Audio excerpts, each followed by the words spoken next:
Hi, everybody's. We are back. I know you guys just seen this ugly face yesterday, but too bad you get to see it again. This one's not as cute as Danica. I'm kidding. I'm hotter than her. What are we talking about? Anywho, hi, welcome in. So this is a variant of Iron New York. I say variant because there are going to be slight things that is going to be changed from what's happening in the Iron New York setting. However, despite the fact that it is a slight alteration, everything that happens here in Cologne will affect New York, and everything in New York will affect Cologne. So, this is why we've kind of gotten our players here into the Iron New York Discord so they can keep up with a little bit of reputation, and we're going to be doing crisscrossing back and forth. So, the rat time killed me. Anywho, for those just now tuning in, this is going to be the very first episode of this. So don't worry, you're catching us directly from the beginning. Keep in mind this is a mature themed show. You're going to end up with gore, sexual, like probably innuendos, cursing. There's going to be a lot of adult themes. So if that's something that you're not comfortable with, we love you. We would love to have you here, but for your own mental health, I would really recommend clicking away. With that being said, this is a World of Darkness 20th focused game. It is not strictly any of the splats, but a combination of all of them. Yes. The players are not mature, just the themes are mature. Anywho, so with that kept in mind, we're gonna go ahead and get started. All the players here have been with me. I don't even know how long at this point, but we've been here. We've been working on things. I'm gonna say a few months at this point. Really excited about this. We're gonna go ahead and start off this episode with getting everybody settled in and building up. So for context, this is exactly 1 month before session 1 of season 5 in Iron New York. So we are starting at July 1st. We're going to go ahead, for me personally, I'm going to start with Firefly, and then we're going to circle around to everybody else, only because Firefly is going to be easier to start with. Firefly, my dear. Yes? You have, at this point, been on the plane after being whisked away from, we're going to say, redacted, so we don't give it away right off the bat. And you are in the plane with the person you have now sworn to protect. Odd, because you don't even know how to control what you are right now. So, as you're sitting there, the sun has finally gone down. You can hear Terrace's voice come over the speaker on the plane explaining you guys are maybe another 20 hours away from Germany, that the sun has finally set, and that soon there will be a few blood dolls that'll come in to feed you guys. What is your thoughts there, Firefly? Well, to start with, they're definitely scattered all over the place as she's waking up from just a temporary case of death, as one does. And kind of, if it's just as the sun's going, well, I mean, we're in the air, so I guess with the horizon, or when actual proper sundown is, might be a little bit odd on it. Would it still be like creeping across from other, or is this section completely light tide? It's kind of, you're not seeing, like the UV rays are not directly hitting you. On this side of the window, it looks like there might have been some type of film placed over it, so it is reflecting UV out, but it is just enough of a orange-like hue to the sky that it makes sense what Terrace has said, that the sunset is going down. It's these final little rays, and you're awaking. And so I probably just kind of loosening back up on it there, and it's sees one of the sun patches and just slowly, just fingertip creeping out to okay. This trying to get used to that, the feeling that says, no, don't do that. So as you go to reach out, the little girl next to you, she kind of reaches out. She puts her hands on your wrist and pulls it back, and she goes, "I've told you, no. Yes, it's the film on the window will stop a majority of the pain, but it still hurts." But we couldn't fear it, right? How else can we try to overcome it if we don't? Well, there's not fearing it and being able to sit there with the sunlight passing you and touching it. There's a difference. You're not supposed to fear it. But don't be stupid. Okay. Okay. Are you hungry? Yeah. Looks thoughtful, kind of. Thirsty? Little. Little? Do you want me to go get one of Papa's blood dolls? Should wait, right? Because not. It isn't. And she kind of squints, shakes her head a bit. Not eating right away, right? So. If you're going to eat, like chomp eat and not just drink, it's okay. Papa has certain dolls that Uncle Cass made. So like they have like these, I don't know how to explain it, like slight regenerative property, I guess would be the right word. And you can tell by like how her face is crinkling, like she's really trying to use a big word and she's unsure if it works right. So she's kind of like, as she's teaching you, she is looking to you like, hey, did I use that word right? Like, is it right?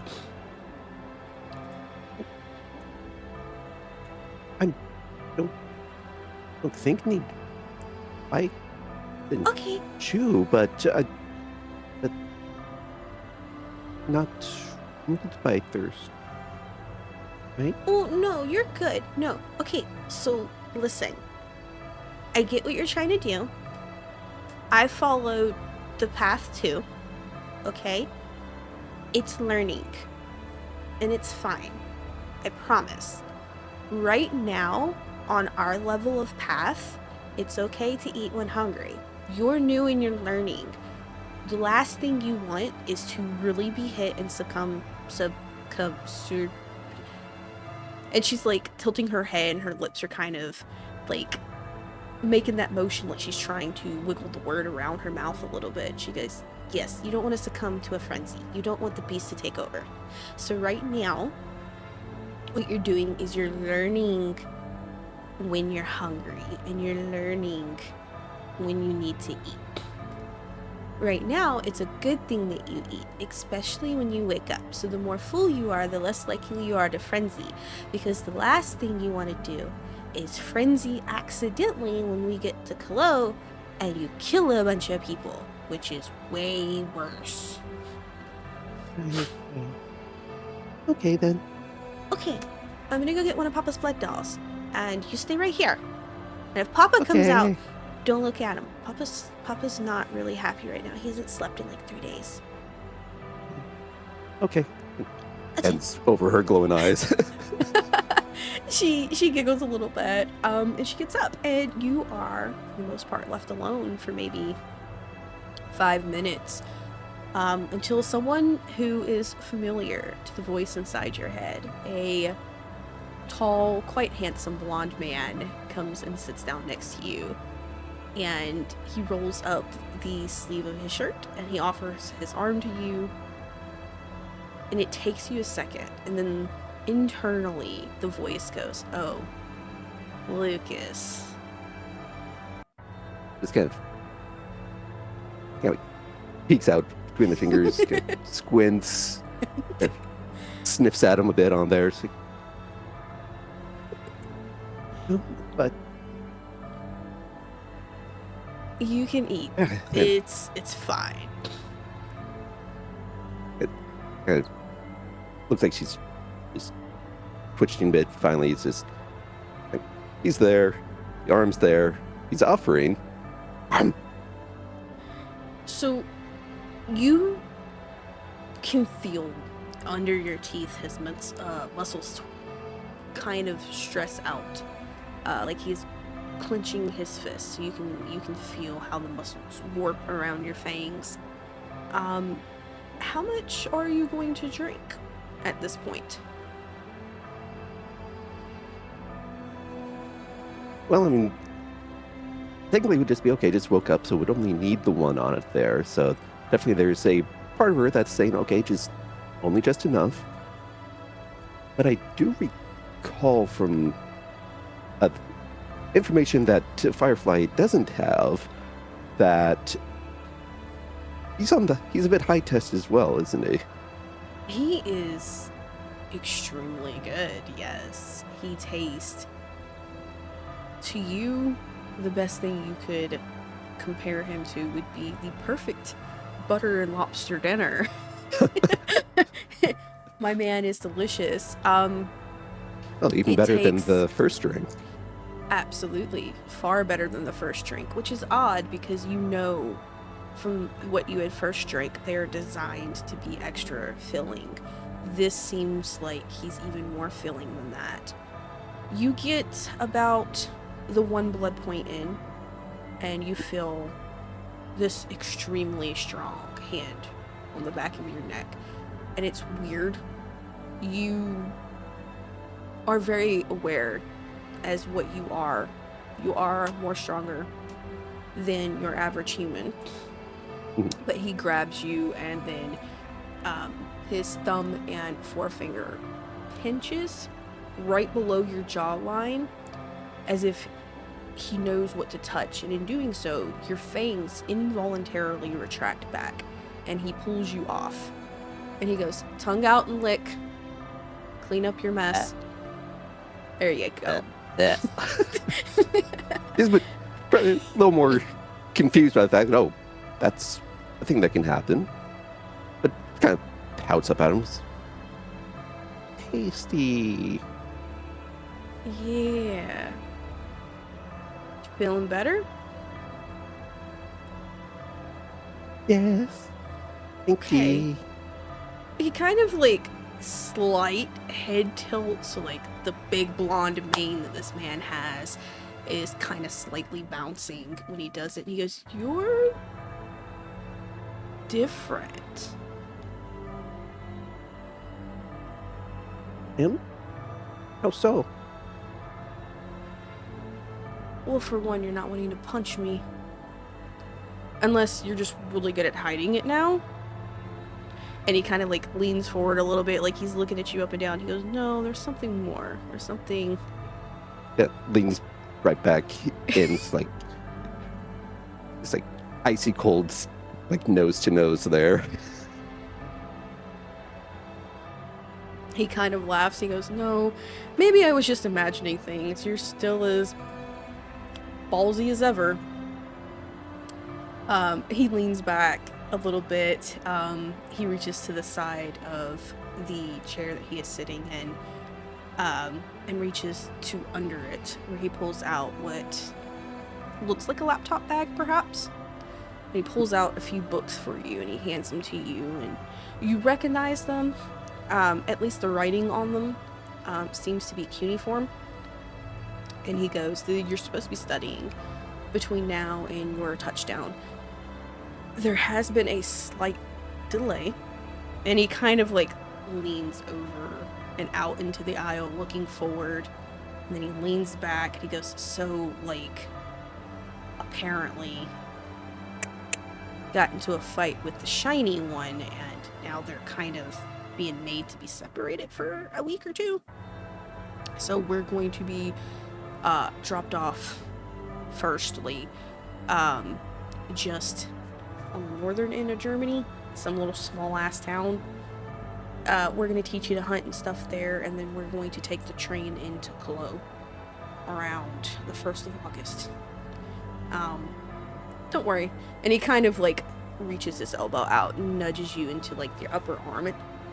It's not bony, but it feels like he's digging and not meaning to. It actually kind of hurts a little bit. He goes, it's okay. I'm gonna be there with you. And we have a pet that's gonna help you hunt. So you're good. Right? Just thought I should let you know. So like the slight detour, it's why, you know, sounds angry over the mic. I have no idea what's going on. Okay. Are you good? You look so lost. Very much am. And just pick the book and flip. You're good. There is bits and pieces of it that you can put together. It's almost like an instruction manual of, hey, go here. Don't ask about the eyes. Don't ask about the fucking golden tracksuit. It starts this whole rant. Make sure the girl is hidden. Take her face away from her, quote unquote. But Lucas kind of sits back in his chair next to you, and he sits up straight, and he's tilting his head like he's looking at the call above. And he just lets out the most exasperated sigh ever, and he goes, ugh. So, anywho, and he leans over, he goes, you want me to help you learn a little bit? About this time, you do see the girl that you're supposed to be protecting. She comes through with what you can assume is a ghoul by how she's walking. She looks a little blissfully happy, and she kind of stops right at the chair, and she looks at Lucas, and Lucas looks at her, and she goes, I went and got a ghoul, and you're here, and you just, with the most shit-eating grin ever, Lucas reaches out to this girl, and between her horns kind of ruffles her really puffy black hair, and her already wine-kissed skin turns a little darker red, and he just goes, it's alright, kiddo, I got you. You gotta be quicker than that. And he gets up to leave the seat, and there's just an absolute slew of Japanese coming out of this little girl's mouth. She is frustrated, she is annoyed, and with a little huff, she takes a seat and just crosses her arms like, can't stand that stupid, bonehead, blonde, I'm gonna kick him off the plane. I can't do it. Nah, he'll be fine. He'll survive. No, because then mommy will be mad.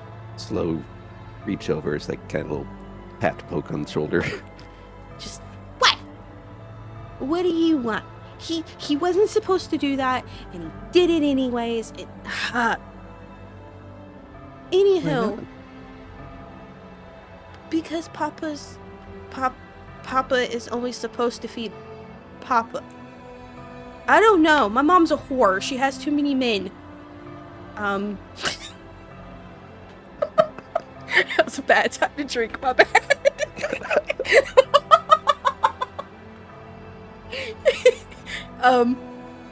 She goes, I don't know, like, he's supposed to feed Papa only, but then he fed you. So now Papa's gonna be mad because somebody bit him. But then he consented technically, so is it really breaking rules? I don't know, this thing is complicated. I say we just bite whoever and call it a day. Very tasty, man. He is tasty. He won't let me bite him anymore. He said I'm too big now, that I need to learn to hunt on my own. I am 6 months old. Just 6. Would be 3 days old. It's kind of pointing over at herself. Well, no. Like, yes, you're a 3-day-old. Kindred, I'm literally 6 months old.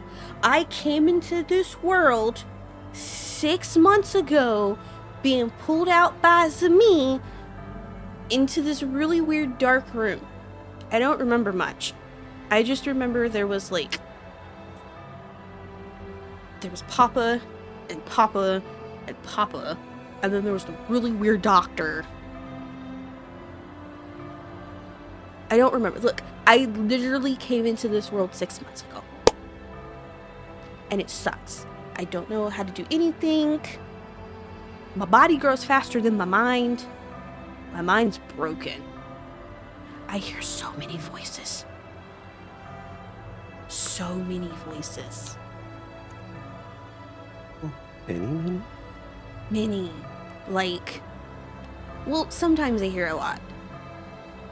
And then Kitty gets mad and he starts killing people because it's too noisy. So then he just kind of, I don't know, like there's this song and then there's blood splatters. It's kind of like a motion stop picture, and then it gets quieter, but there's still a lot of voices.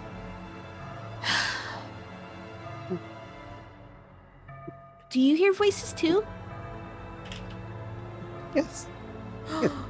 Sad mother and sometimes hungry sister.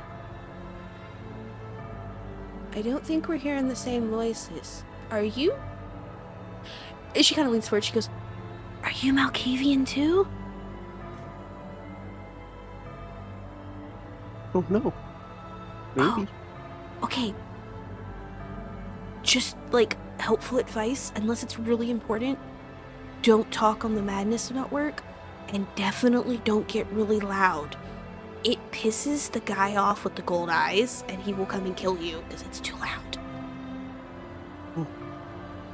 Like, you have to quiet. shh, very quiet. Unless it's very important, like very, very important, then you scream it, and then you're okay. Mama taught me that when I watched someone die, because they were getting really loud and they started screaming, and then Mama told me to be quiet, and then just like suddenly they were gone and nobody knows where they went, and it was really scary. Oh.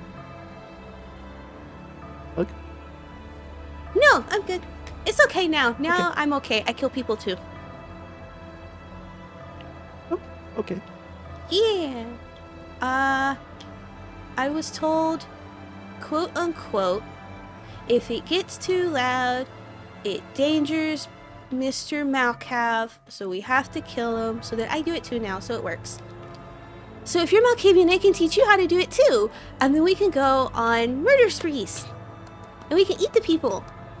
Apparently, if you're a vampire and you eat another vampire, you get stronger. Oh.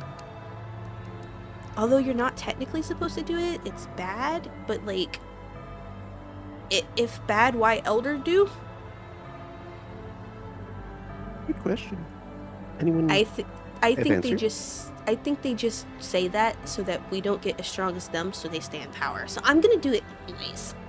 Oh, jealous, yes. See, jealous bells, yes. And she kind of leans back a little bit, and she notices that you have cuneiform books, and she leans over, kind of read them. She goes, "Oh, I know who wrote that. Do you want me to help you study?" Please. Okay, that we're gonna study until we get home. Okay. New home. Oh, nice. I mean, it is nice. I think. I know Papa was helping clean it out. Apparently there was like a lot of bad people, but it's okay. They're gone now, so we're good. Yay! I just hope it's okay. We're just gonna pray that the really scary people aren't there no more when we get there, and then it's all ours, and we're gonna take over it, and we're gonna make it a really good city. Yeah. And for the next 3 weeks, you are going to be doing slight traveling around Germany until you're given the okay to go get on the train to head to Cologne. Sorry. Stream curse. Every time I start streaming, my nose starts running for no reason at all. I don't Allergic to understand. attention. Right? Ugh. Anywho, holy cow. It scared the crap out of me. God damn it. Speed running, how many times you can jump scare me. Go over to Jonas, and then we'll go up to our ghoul. Jonas, yours is going to be a bit different. So we're starting the second week of July for you. And for the last, at this point, would have been a few days. You've been sick, something fierce. You have no idea what's going on. You've been in bed mostly. But every now and then you get these weird visions. And you want to say they're dreams, but you know that for sure you're wide awake. And the dreams start oddly. You are seeing what looks like black and white stop motion pictures of a sewer. You're not sure where the sewer is. And there's multiple people. It's like you're seeing from different points of view, all on the same side, and you're watching what appears to be 3 people walking through the sewer. There is this horribly disfigured man holding this like little light in his hand, escorting 2 people behind him. One is what appears to be an abnormally tall doctor. You recognize the lab coat, super symmetrical face, and where the vision seems to mainly focus on is this small, heavy-set, goth-like girl.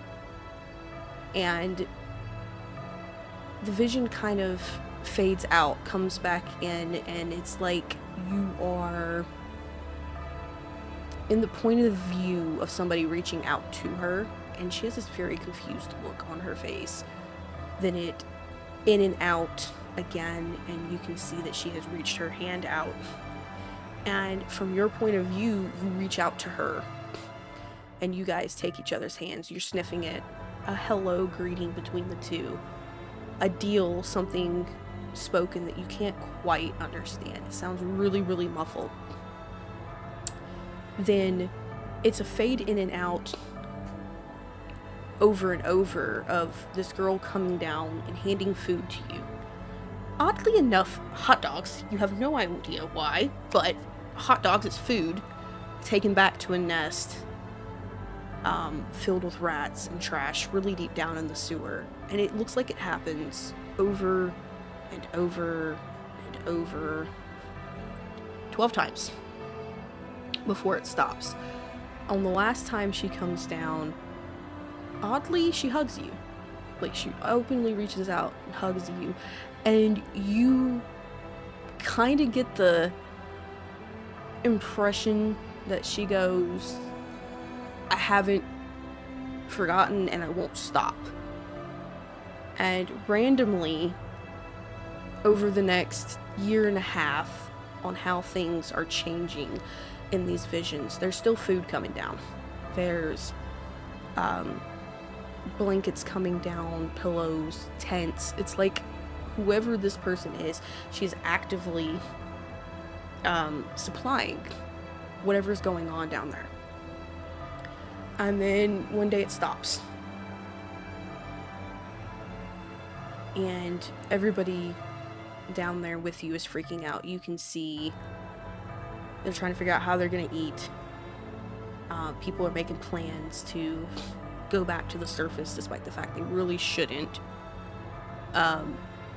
Rats swarming the back streets of a city. You have no idea where the city is. You've never been to it. You've never seen it. And then the visions fade. And you come back to what you assume is the same woman. She looks different. She is staring into fire almost. The fire is green.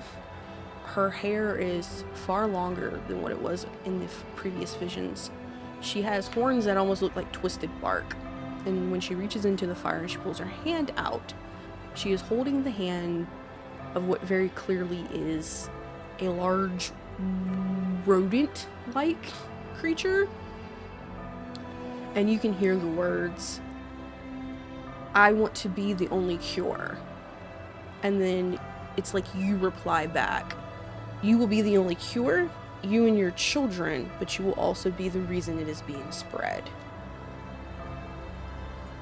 And a part of you can't explain why, feels happy by that. You probably shouldn't really be happy that something is spreading, but you are.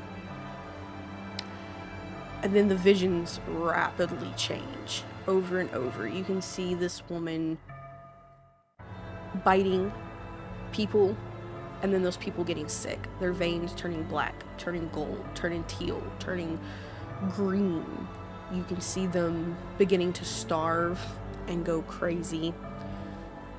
You can see them rapidly biting other people who are also becoming sick.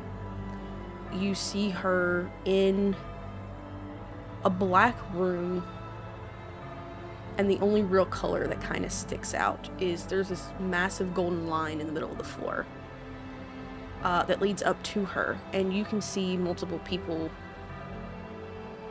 walking towards her, but you can't see who they are. It's like they're blacked out, and one by one you do see them actively kneeling and biting into her wrist, and then they get up and move. And then the next person comes, and then the next person comes. You can see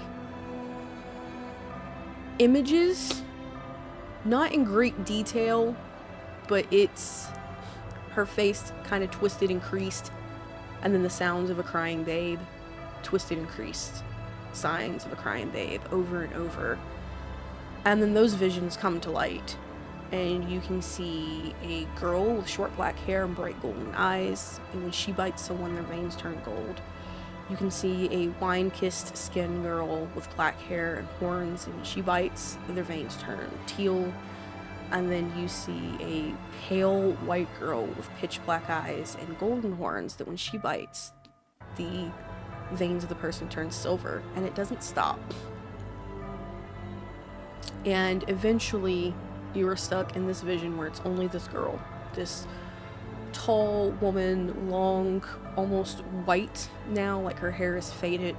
She's got more than a single set of horns now. She has two.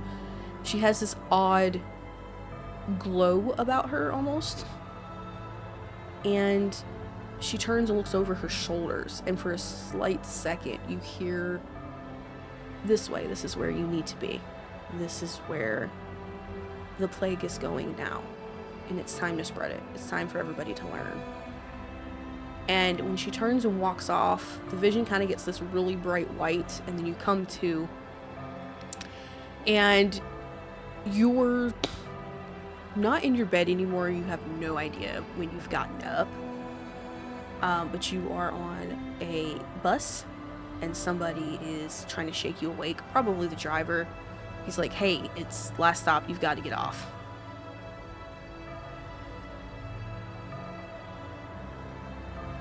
Yeah, he'll just kind of get up and gather up whatever he has. He doesn't know what is his, but he will figure out what stuff he might have, grab it and stumble off the bus, and has no idea where he is or how he got here.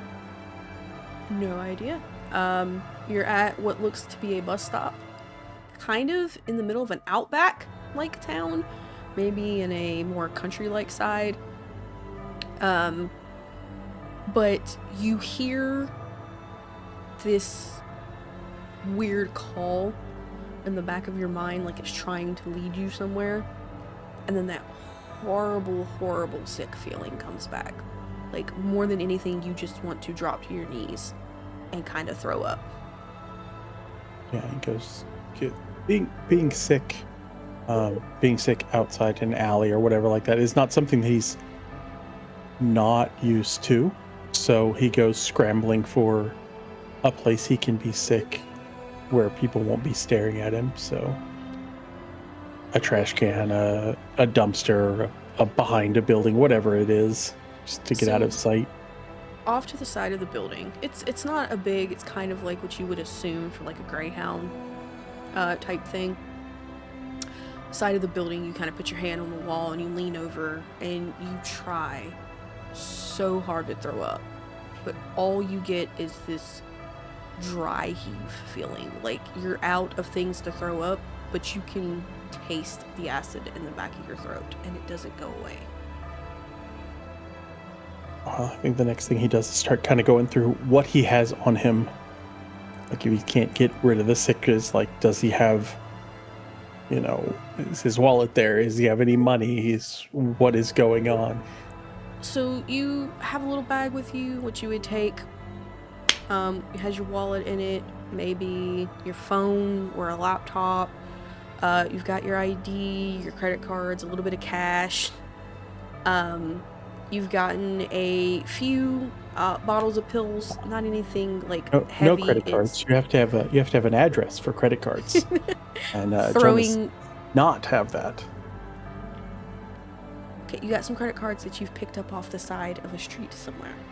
Having credit cards in someone else's name. Yes, that makes more sense. There you go. I mean, you got to do what you got to do to survive when you're moving along and have no idea what's going on. Yeah, I don't remember feeling these, so obviously I didn't do it. Obviously you did do it. See, perfect. You do have a few bottle of pills, mainly anti-vomit pills, a few aspirins for the headache that comes and goes. Nothing. Oh yeah, he'll just choke down a handful of pills. Just choke down a handful. Got you. Yeah. Enough to help in a little bit to get rid of the pain. It doesn't, the fever type shivers don't go away. You can't really shake it. But it does help a little bit with the headache.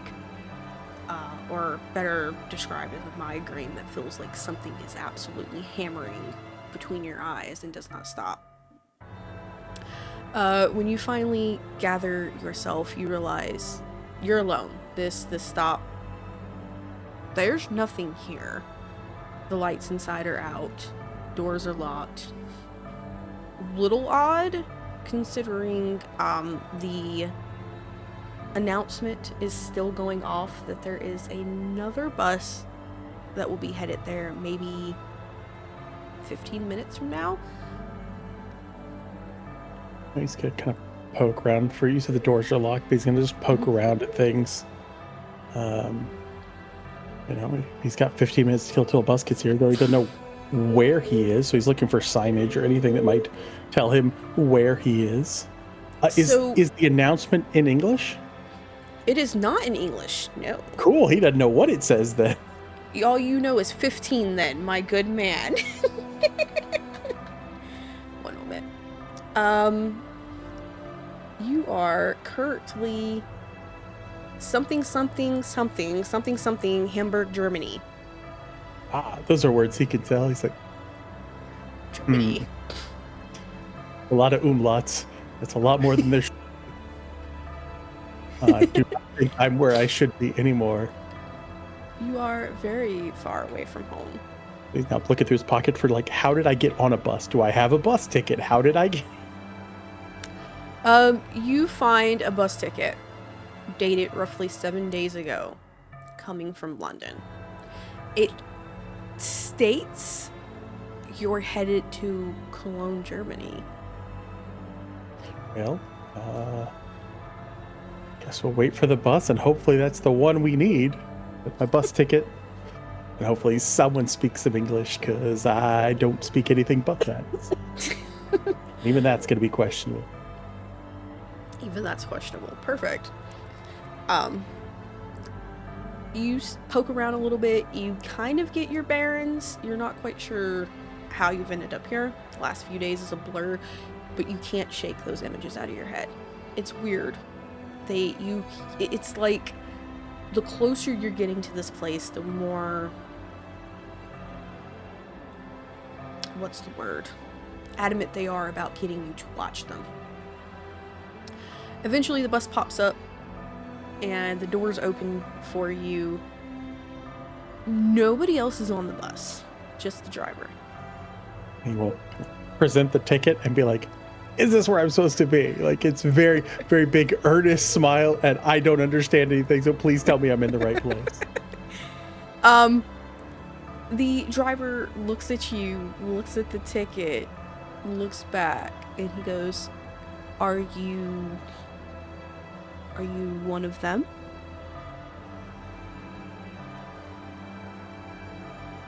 I have no way to answer that question correctly.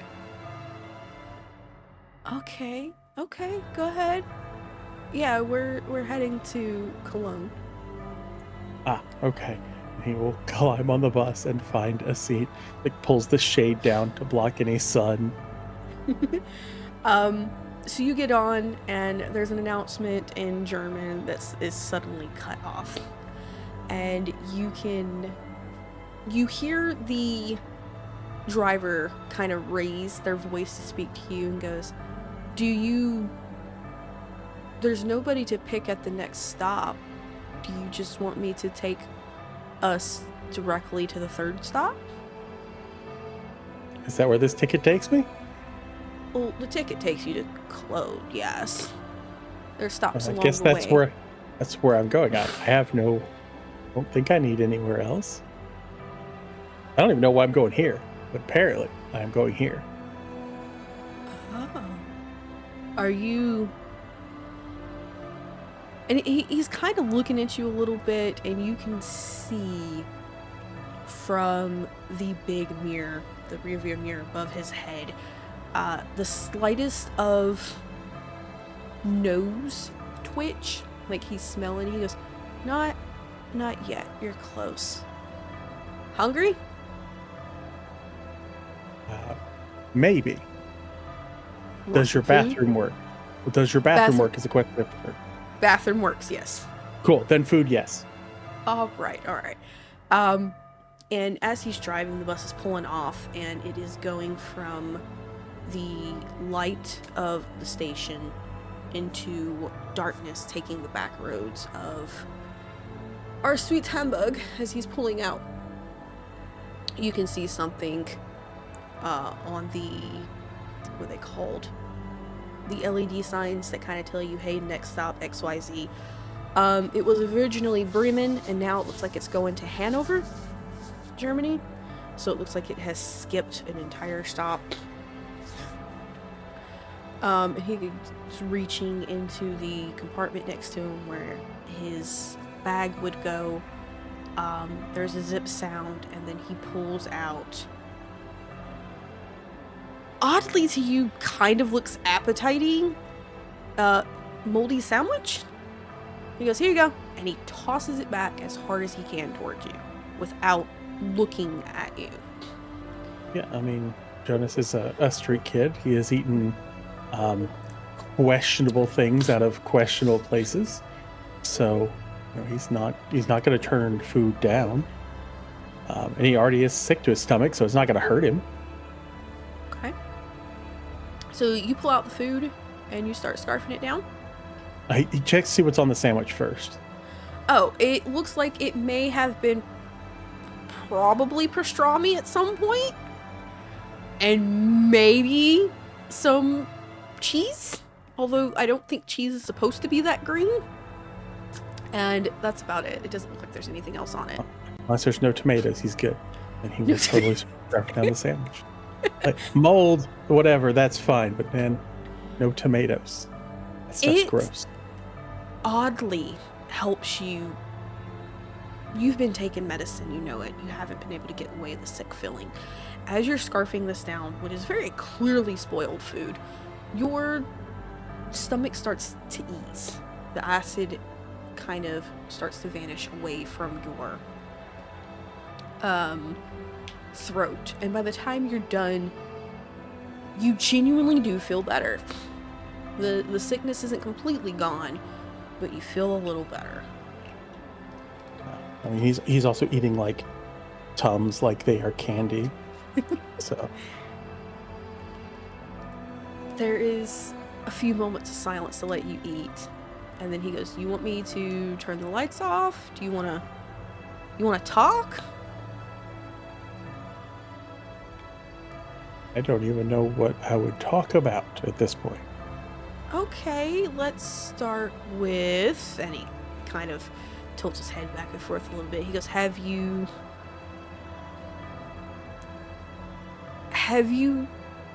had any weird dreams lately? Let's start there. That's always an easy one to do. Yes. Oh, you wanna talk about that? I mean, they're weird dreams. Persistent, but just weird dreams. I've had weird dreams for a long time. Probably. These are different. No, I don't really know.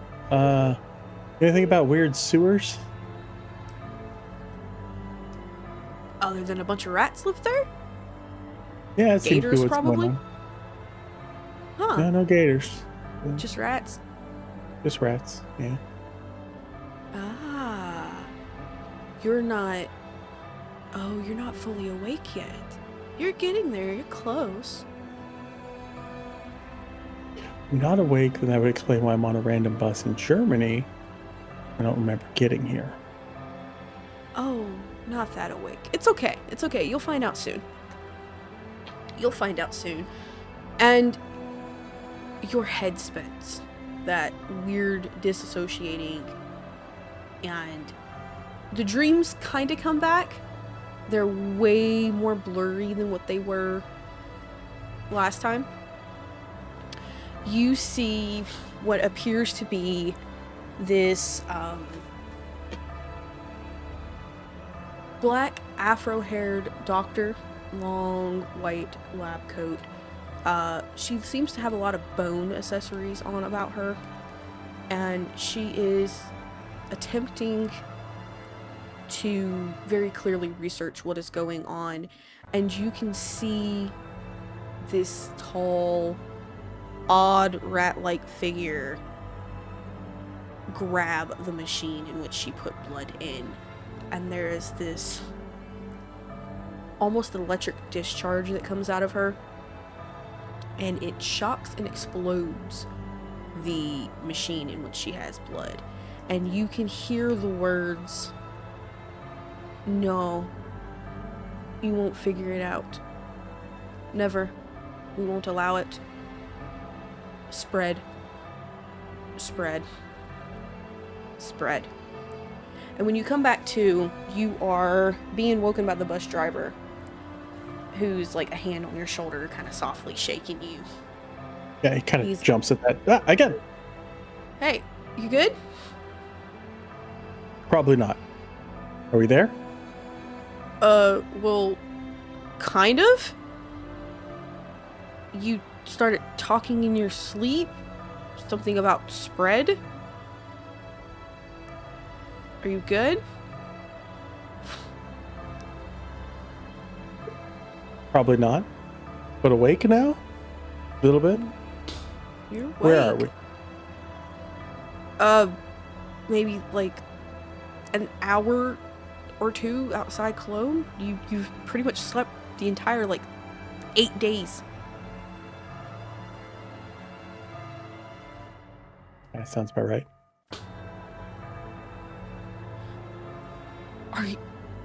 Are you having a hard time crossing over? Do you need help? I think I'm okay with being alive. I don't need to cross over or anything. Oh, dear sweet summer child, you have no idea what's going on, do you? I'm on a bus with a mystery ticket. Call me Charlie Bucket. Oh. He's looking at you and you can genuinely see a bit of sympathy in his face. And he goes, "Oh, this is not going to be good for you. Okay. You're going to get off here. There is a train and he is patting his pockets. He pulls out a second ticket from you. It looks like it is going from... I'm going to attempt to say this. It looks like Dortmund. I'm pretty sure I got that right, actually. I'm pretty sure I got that one right. And it will take you into Cologne via the train station. Oddly, it has your name on it. He goes, I was given this 3 stops ago and told it was supposed to go to you when you're awake. That mother has bought it for you. I should probably be concerned about that. Not yet, but I should be. I think it is growing that I know that I should be concerned. At this point, it would be really safe to assume that you really should be concerned. Like, extremely, someone knows you. I have to take the ticket, so guess I'm gonna go ride the train. Okay. Are you good? You need more food on the way out? I mean, I'll always take more. Okay, come on. And you realize that at the station you're at, just like the last one, there's no one there. You're the only person there, and this time it's roughly around sunset. He opens up that little compartment again. He reaches in, he hands you a few bags, various items, all molded, all clearly something a normal person should not be eating. And he offers it to you, and he goes, some for now, some for the road. You're gonna need it. Oh yeah, he'll take whatever he offers and he'll shove it in his bag. It's easier to eat things rotten for us. Scourging in dumpsters is fine. I haven't had too much of a choice on that, but okay. Okay. You be safe, okay? Remember, Thanks, sir. survive. That's all you have to do. Yep, that's the goal. And when you get off... Oh, my fucking eye just... Oh, sorry. When you get off,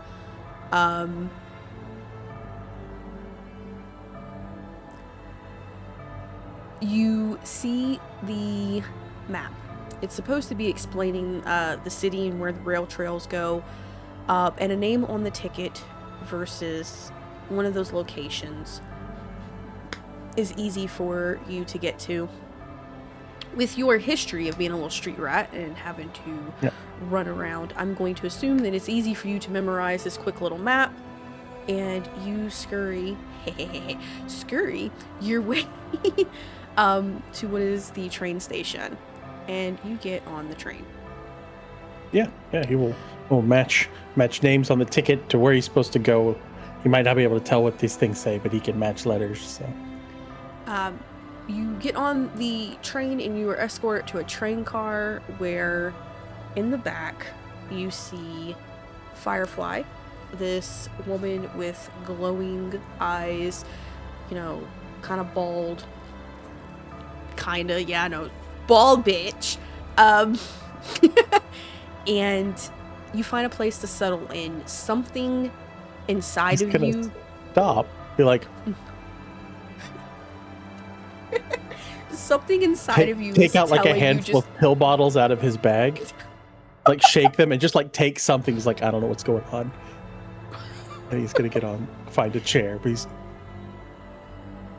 that little voice in your head comes back. The one that you've heard on and off, the woman talking. And it's a friend, is all it says. Friend.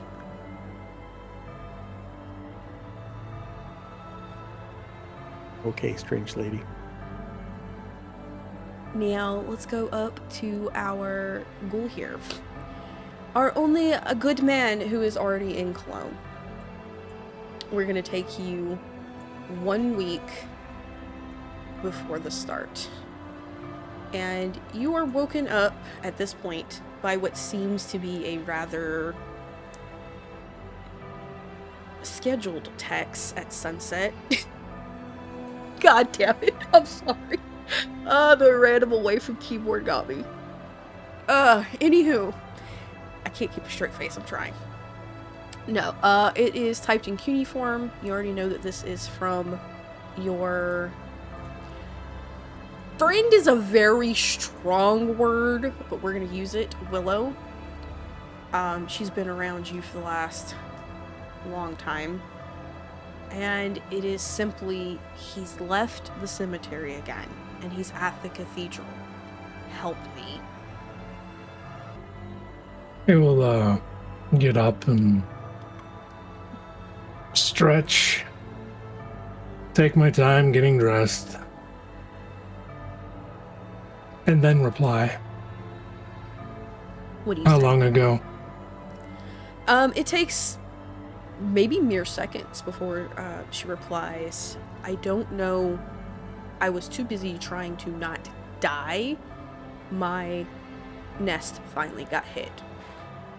At this point, there have, in the supernatural community, been various places around Cologne that has been being hit hard. Not just kindred, not just Feyre. There has been one mage so far. Nobody can explain what is going on other than there is somebody breaking, entering, and assassinating some of the highest powers in Cologne. People who have been around longer than you, longer than your friend, almost as long as your quote-unquote sponsor. Dead.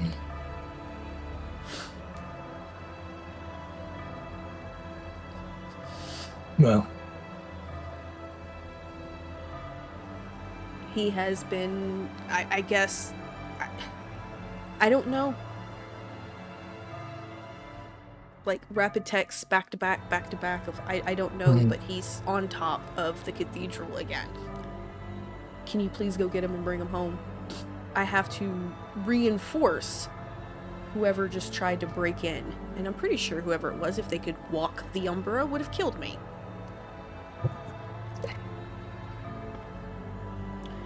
he'll just text back, stop bringing home random men from the clubs, and then he'll hop in his car and head to the cathedral. You don't check your phone because you're driving, but there is a text that comes through. Excuse you, I picked them up from the churches. They're better selected for breeding. And you drive to the cathedral. You, only because of what you are able to see at the very top of the cathedral on one of the spires is your quote-unquote sponsor, and he is standing there. Perfect, odd. You have no idea how he got up there. I want to pet the dog. I'm sorry. I'm like, where's the puppy at? I want to pet the puppy. Okay, sorry. No, but he's standing up on the spire, and this has been happening at this point going on the last 3 weeks, and it's almost every other day in sync with the murders of him appearing.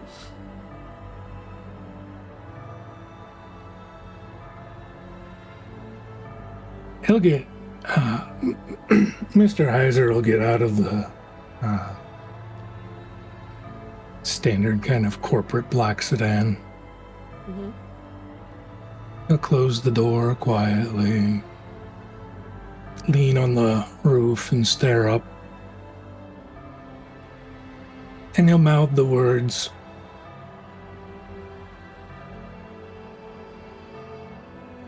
"Are you ready to tell me yet?"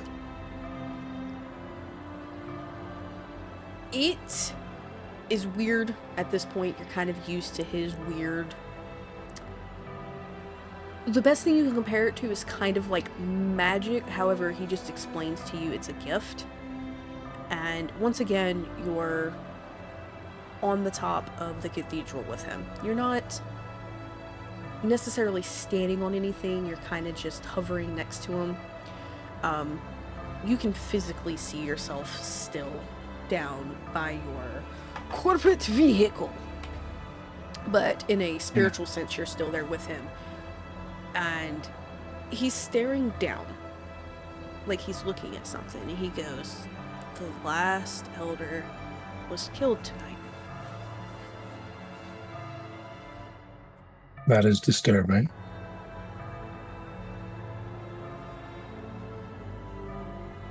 the last of the defense to those here in the cathedral is gone. And he kind of stares. He goes, but this one happened during the day. It didn't happen at night. Something has changed. Do you believe they've finally worked with others? He's distant in the way that he's staring. You've grown to know that this is him trying to look beyond what anything of this plane of existence can see. He goes, no. The Golden Comet's still working alone. It can just walk during the day now. Like me. Well, that makes things more challenging. They're not supposed to walk during the day. Should we be concerned?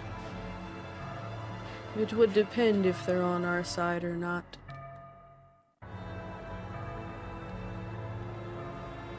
So far, that isn't exactly clear. He finally takes this deep breath and he looks over towards you as if he's finally acknowledging that you actually are there. And then he goes, where is Willow? Cleaning up a mess that was made in her nest. Apparently, someone tried to kill her, but couldn't walk the umbra. Okay. So they haven't adapted to that yet. That's good. You think it's the same?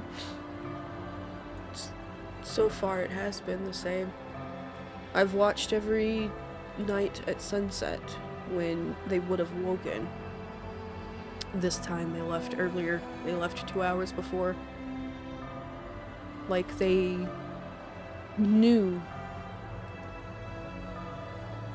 And he looks back distant again, and then he kind of stares down, like adjusting to looking at the entrance of the cathedral.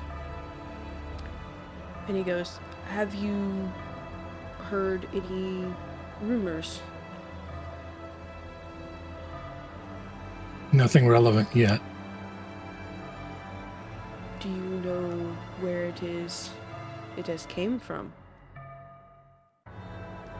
I wish I did. If I knew where it came from, it would give me hints as how to adjust to its presence. Who? But he stops. And it doesn't sound like who like a question, it almost sounds who like an animal hooing. Mm-hmm. You've gotten so used to the random animal sounds he has made throughout your time together. And he goes, who do you think could break into such things and not be seen, not be detected, not be harmed? There's no blood but those who died. And even then, and he stops, like he's trying to think of a word that doesn't sound weird for it. Mm-hmm.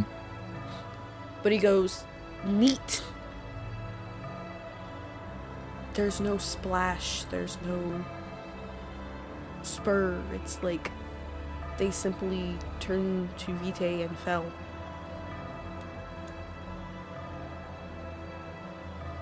My first instinct is either wraiths, fairies, or chronomages.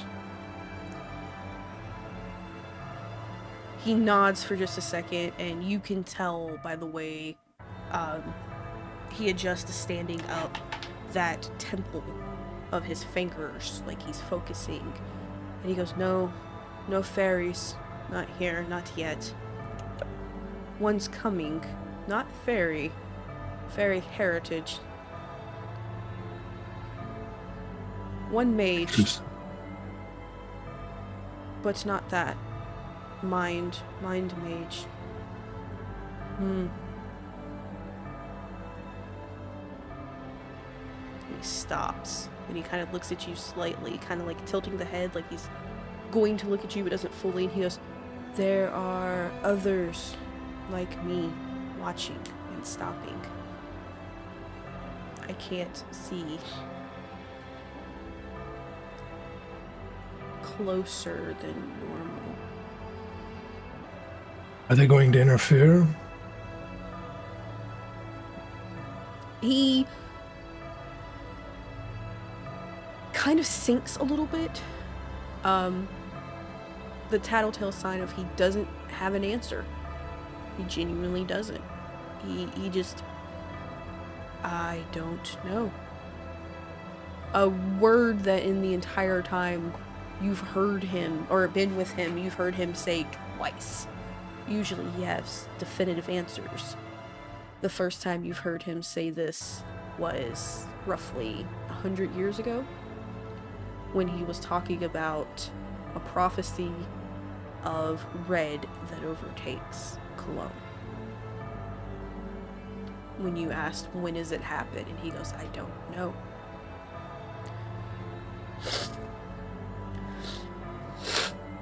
At least you have an answer to one of those. The answer stops is and now. he turns and looks at you fully now, basically. And he goes, do you think the red is happening now? Absolutely. Maybe just a trickle. Then that would Definitely mean, the early days. then that would mean we only have a year left before he comes back. We're running out of time.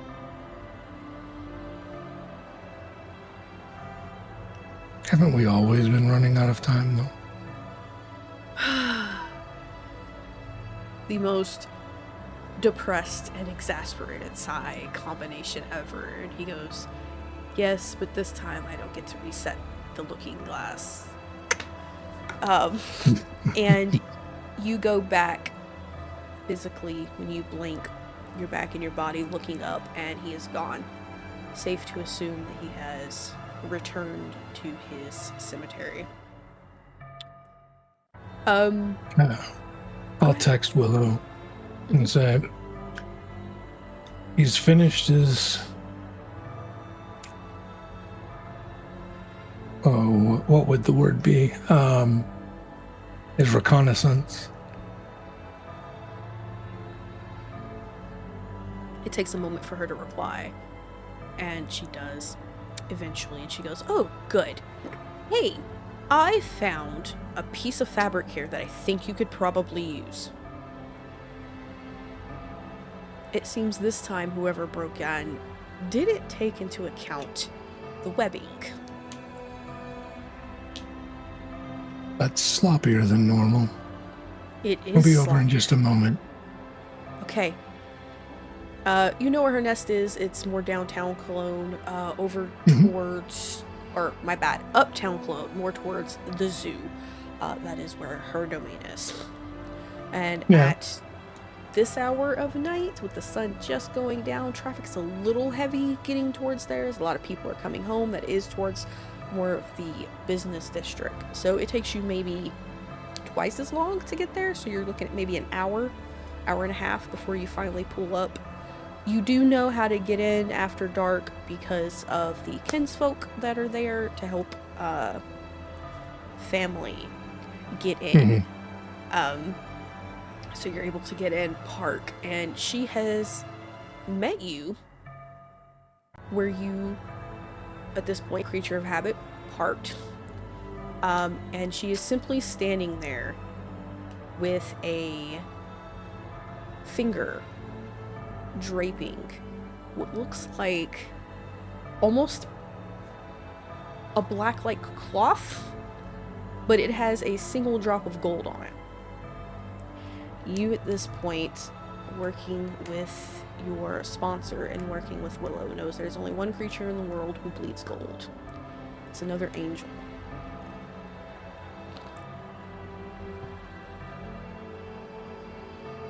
He will carefully take the piece of fabric. Mm-hmm.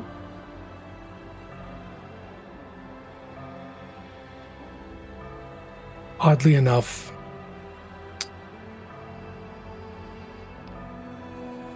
he wasn't able to foresee the actions against you. I think he'll definitely want to know that they got sloppy. Because this is a first. Darling, what's weird is they knew the exact layout of my entire lair. There's only 3 people in the world who knows that. You, him, and my personal daughter. And only one of you 3 bleed gold. Do you think he's finally lost it? The warning he keeps telling us? Do you think No. he's doing it? No. Not if you were able to see the look on his face every time he's unable to figure out what's going on. Well, I wish. You're his favorite. He only talks to you. And she kind of like crosses her arms, and it's that right under her breast type arms where she's trying to purposely poke them up a little bit just to seem like she's a bit more, you know, trying to overpower and overtower you, realizing realistically she's not going to. You're the favorite between the two, and it irritates her, but there's still a respect there. You keep saying that, but I don't know that that's the case. Each of us has a different purpose. Yes, but only one of us gets to see him when he talks of his visions. Okay, so I guess this narrows it down a little bit at least, that it's an angel doing it. But why Yes. the hell would an angel be trying to kill me? No other favorite here has been attacked. No Garou, no Ratkin, no Bassett, only me. And why now? Probably to get at him. Well, then attack you, you're easier. You're just a human. It's because I'm pretty. We both know this. And she kind of like, she's adjusting her hair, Yes. and it's that very Yes, of clearly attempting to flirt. But for some reason, it just rolls off your back every time. And it's... Of course, dude. It's because you were the prettiest. Exactly. Can't get away from And me. you're also probably more dangerous than I. At least you know your place in that part. No, but seriously, why sloppy and why now? Do you think it's on Trap. purpose? Okay, so we're both on the same page. It's Makes the purposely most done. sense. There hasn't been a drop of anything until now, and now there's Mhm. purposely something left. And gold of all colors. I mean, if it's not a trap, it's an announcement that only he can fully interpret. A warning, maybe? His goal was to start his grand experiment soon, Ugh. and it got delayed by these murders. Lovely. Do you think they're trying to stop the experiment? Perhaps. Probably. Do you think If it's they stand the- against him, they stand against the experiment. It's that simple.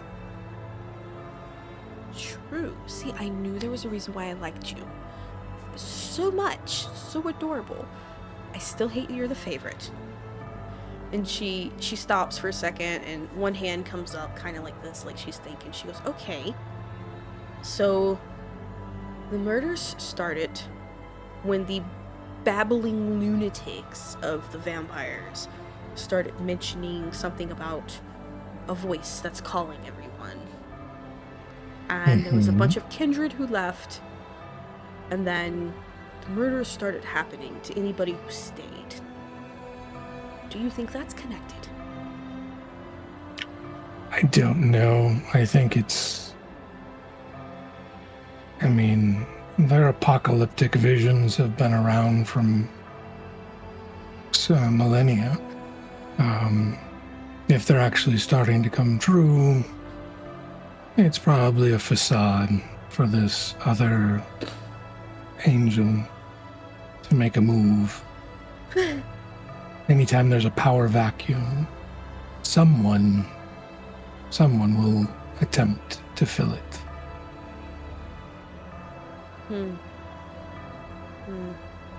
She's thinking for a second. That glossy look in her eyes. She goes, very well. You know what? I have family. A city away. If you're willing to travel with me, because I clearly need an escort to little old me. Who could probably look into the blood. If somebody found out about looking and could mimic the color of the blood with this plague going on, we could be thinking about this all wrong. It could simply just be Vitae. It could be. We should probably alert him nonetheless. On our way. Fine, I'll go do it. Because, only I can go in the Umbra. And she kind of, walks past you. It's, playing in her hair, that cute little, sultry, voice. And she goes to walk by. She goes, I get a ride, right? Shotgun? Of course. Hey, see, you're so sweet, so gentlemanly. And she walks over to the passenger side of the door. And as always, she stands there, simply waiting. He'll open the door, and as he finishes closing it, he'll say, as he always does, she always makes herself a target. Sitting in the back is safer. And he'll walk around to the driver's seat and get in. Easy peasy. This time, she takes you the back way to wrap around the city, across the river, going more towards the industrial side to get you to the cemetery faster. And once you guys are there, she leans over and she gives you this sweet little peck on the cheek. And she goes, okay. And there's this touch to your thigh. She's not being creepy. She has slid you a piece of paper that has an address on it. And her card, she'd much rather you use hers, so if anything does trace back, it traces back to her, not you. And she goes, it's 2 cities over technically. Take the train, don't take your car. If they're looking and you leave the city, they might hit him. I'll drive the car back.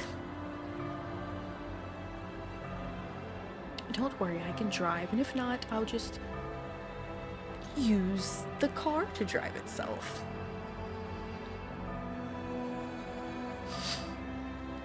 Be safe.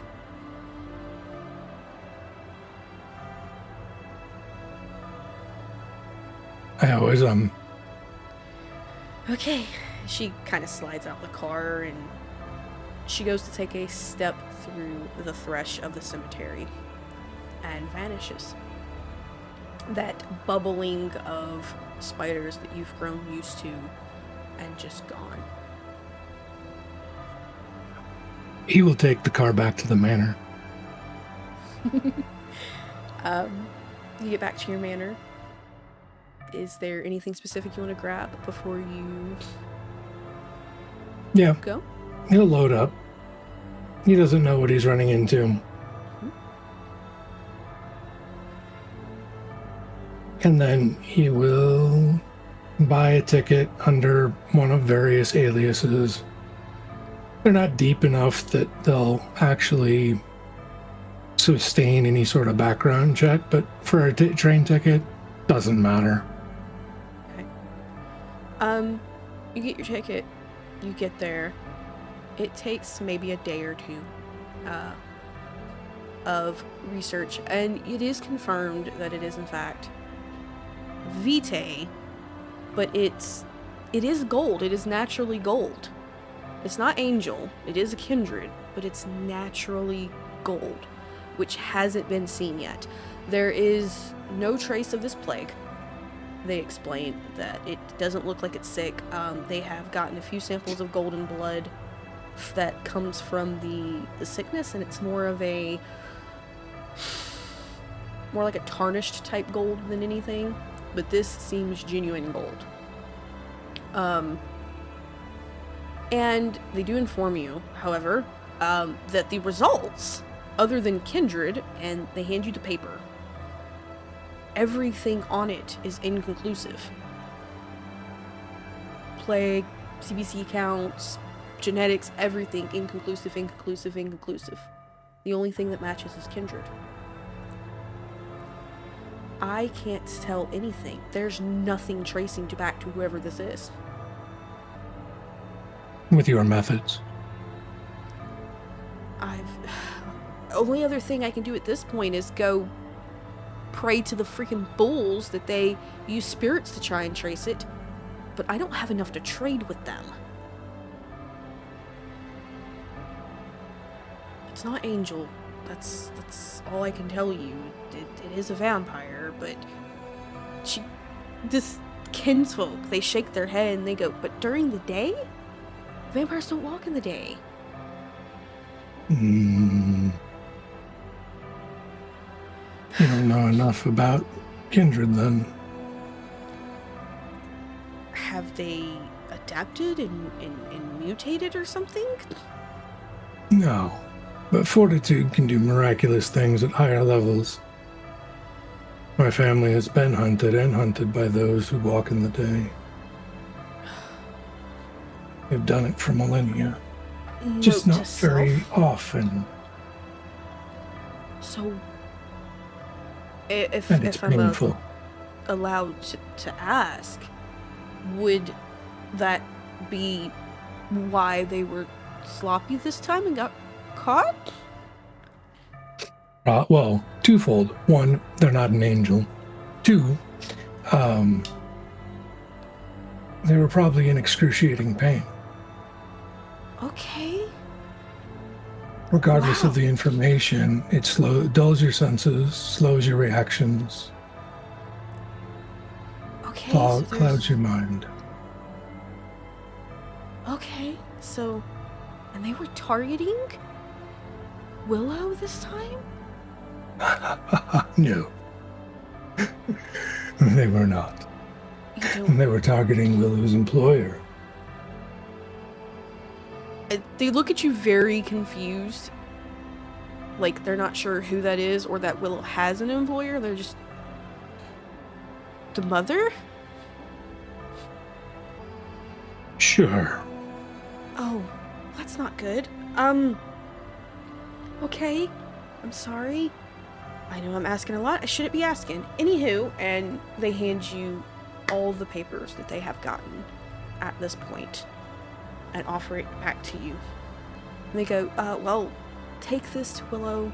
Tell her I'm sorry I couldn't be more helpful. Thank you very much. Do you need anything while you're here? Like? Oh, I mean, food, water, information? I'm sorry. Very nervous here. You've provided more than enough. Okay. And he'll pull out a stack of Deutschmarks and set them down and say, I will trust you to destroy any references to this in all of your records. Thoroughly. Absolutely. Absolutely. It will be done by the time you leave. Yes, sir. And you see them rapidly turn around, and they're pretty much frying the fabric piece. Anything that was on the computer in the results through the machines is getting wiped. It's pretty safe to assume that unless those people, whoever could have been watching, was actively doing it while it was being done, there's not going to be any trace left.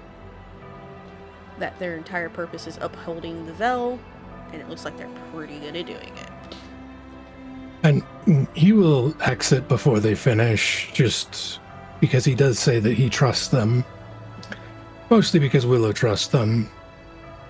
And then if he's wrong, that means she's wrong, and he gets to hold that over her. So he'll then hop back on the train and return to Cologne. This time when you get on the train, you are escorted what is very clearly the special passengers train. Doing your line of work for as long as you have. These would be where your supernaturals are. In the very back, you see the bald-headed, glowing-eyed kindred. And then a few seats in front, you see the punk street boy. Your senses tell you maybe it could be kinsfolk, but you're not entirely sure what kind. You're getting mixed signals of Pharaoh but not Pharaoh, so you're just going to assume either A, they're just kinsfolk, or B, they're very, very close, borderline, going through a first change. But his age is throwing you off. They wouldn't be this late into their human years before changing. And you find a seat. Wow.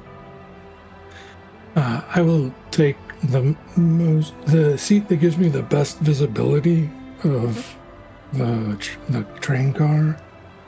After what he just learned, he's would have preferred a regular human passenger train. So he's a little on edge and will busy himself with not with the papers, but probably, no, I take that back. He'll cross his arms across his chest, recline, and pretend to be sleeping.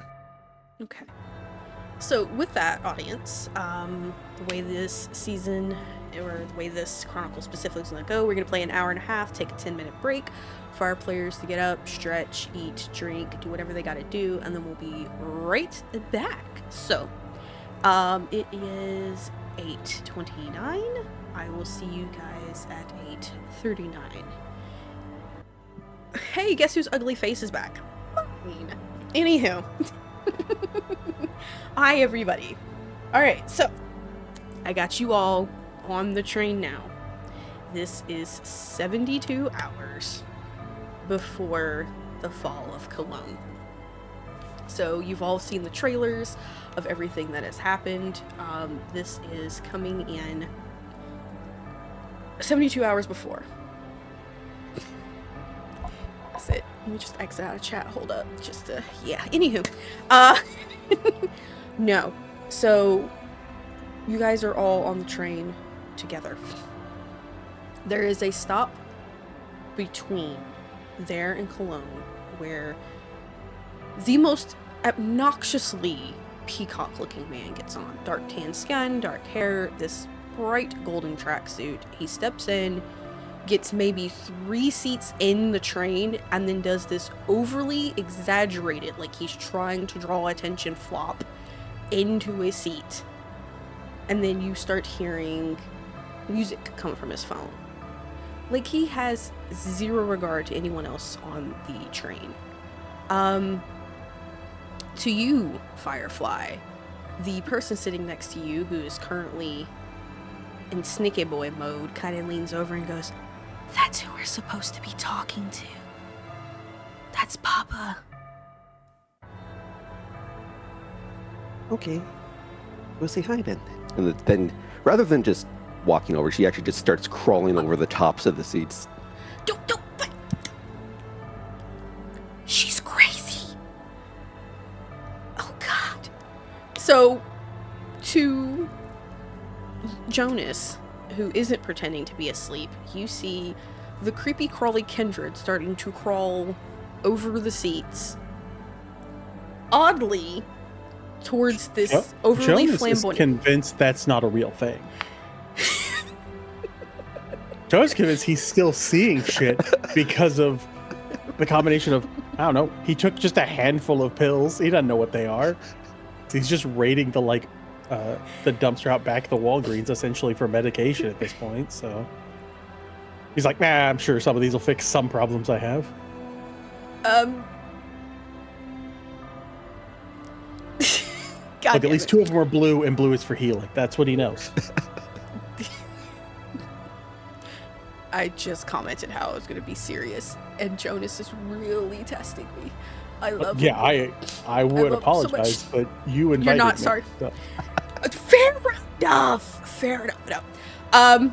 So there's the crawling sound and the loud music being played from the phone.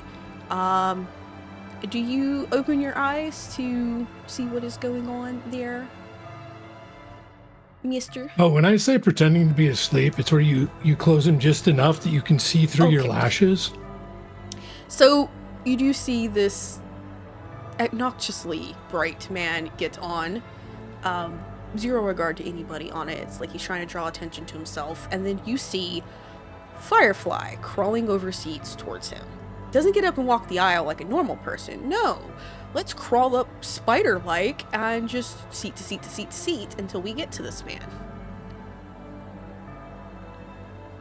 And just Gold Eyes just peek out over the top of the edge down. It's like, Gold Uncle.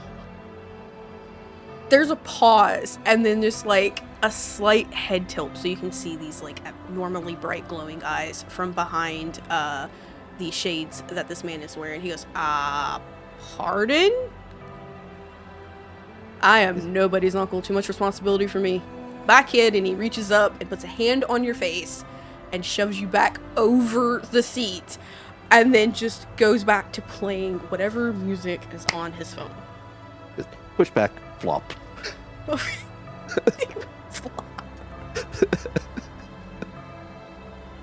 Is it good music?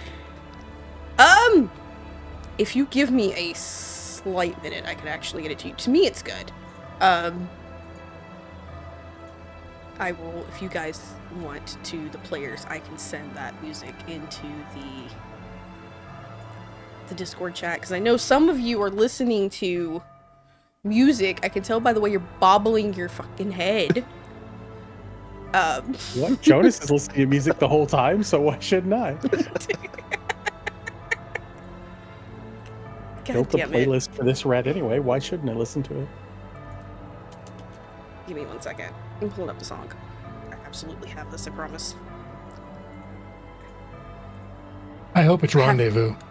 It is. Thank you. Thank you. I was trying to think of the fucking name of the song. I have it saved to the fucking thing. And I was like, hold on. I can see the motherfucking, the image. The bright orange and yellow. What the fuck is the name of the song? Rendezvous. There you go. Oh, that is not what I wanted to copy. I want this. It's Thank you. Either Ukrainian or Russian artist. I don't remember which. I got it. It's okay. I have it saved on my Rusted Cologne NPC playlist. Like every NPC has a fucking song. Nice. Got it. Haha. Playing loudly throughout the thing. He doesn't care. Did you flop onto the seat behind where he pushed you, or did you push back and flop on top of this man, Firefly? It was a backwards flop onto it, so it's got like Okay. boots up in the air. Just kind of pause, look around for a bit, then just kind of eels around and crawls up under the seat to kind of peer up at him from the floor. He pays you no mind at all, but from the back to where closer to where Mr. Heiser is, there is a little, almost childlike voice that goes, "Would you get your ass back up here?" But there's nobody there. And just from down below there, yay! And then just skitters down along the floor underneath the seats to take all the way to the back. Would you act normal? And there's like this flop, and you can hear a thud into the seat. And from over the seat, we have Mr. Haisler in the back here. There's this like black mane of hair and a single little almost gold-like horn that's peering over the seat that you can see. For you, Jonas, since you're more closer to them, you can see this girl with deep wine skin, pitch black eyes. She has white markings all over her body. You're not quite sure what they are. Tribal, maybe? Could be. Not sure. Maybe tattoos. Which is really weird on someone who looks like they're barely 12, 13 years old.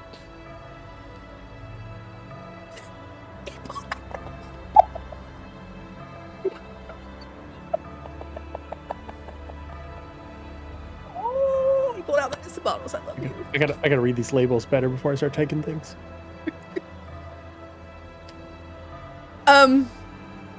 It is roughly around that time, whoever this man is kind of speaks up. I would put your pet on the leash. That is very concerning. And he stretches out enough across the two seats that you can see. I hate describing this man. Love him, hate describing him. His feet's hanging off of these seats. Halfway into the aisle, you can see the bottom of the golden pants.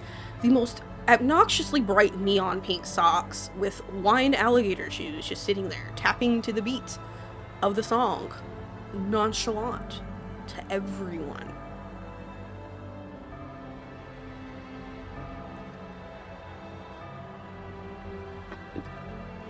Finally, kind of skitters up onto the seat there. It's like,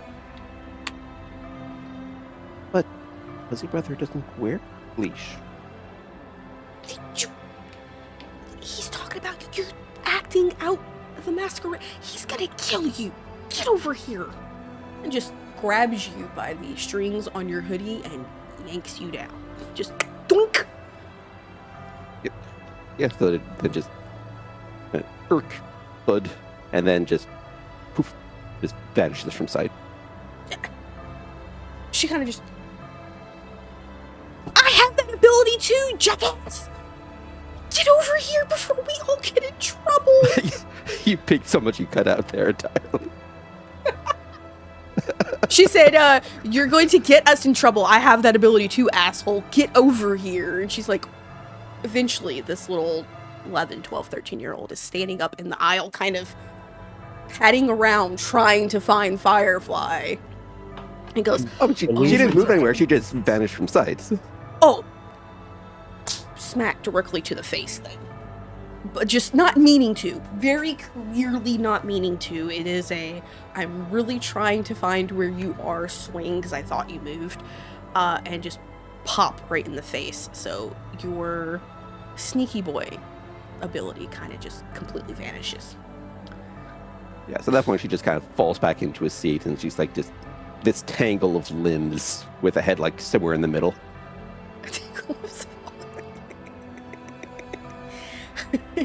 Like someone just dropped a marionette in the chair. Just twink. You two's reactions, other than I really need to read these labels before I take these pills.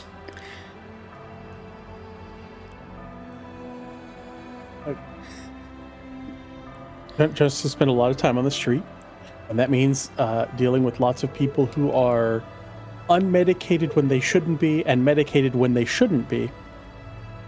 And how you avoid that is you do not draw attention. You don't make eye contact. You do not draw attention. You let them be crazy over there, because if you give them attention, they will come be crazy over here. We don't want that. So he is just sticking to himself. Sticking to yourself, and you, Mr. Yeah, I think he'll kind of straighten up in his seat a little bit. Mm-hmm. Look around. Just kind of stare at everyone except for the gold tracksuit guy with that disappointed dad look. And just shake his head. Oh no, disappointed dad. It is a few minutes later.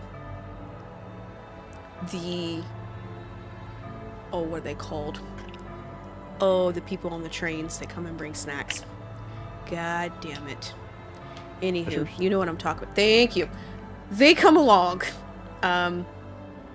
They are stopping at each person's seat besides the one man who kind of doesn't really adjust how he's sitting. You just kind of see the legs go up in the air, kind of like, okay, you can pass, and then right back down behind because he's crazy that way. And he goes by, and they do stop at you, Jonas, and they go, do you need anything? Probably. What do you have? Food, liquor. You look like you are somebody who might need liquor. Do you take credit cards? Your ticket pays for it. Oh, then everything. Oh, okay. Everything? Yeah, put it in the bag. Everything you got. Everything I'm allowed to have. He will just hold his bag open. She kind of like looks at the cart and there's trays of dinners, blood bags. There's, Anything she's willing to put in, he will gladly take. He's just holding the bag open. She's not sure what you need, so she kind of like takes a blood bag and puts it in, takes a dinner tray and puts it in. You're pretty sure that that's like, piece of liver, she puts it in.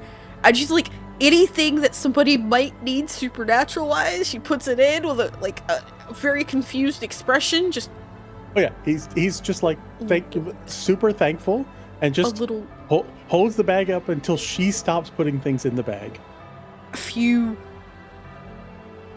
travel-size things of liquor, a bottle of water, a pack of beans. Like, she's looking at you like she's not sure when to stop. So she keeps putting it until your bag is full. Yeah, if the bag fills up, if she stops, whichever one happens first is fine. The bag's definitely filling up fast. Yeah. And then he will zip the bag close and thank you. You're welcome.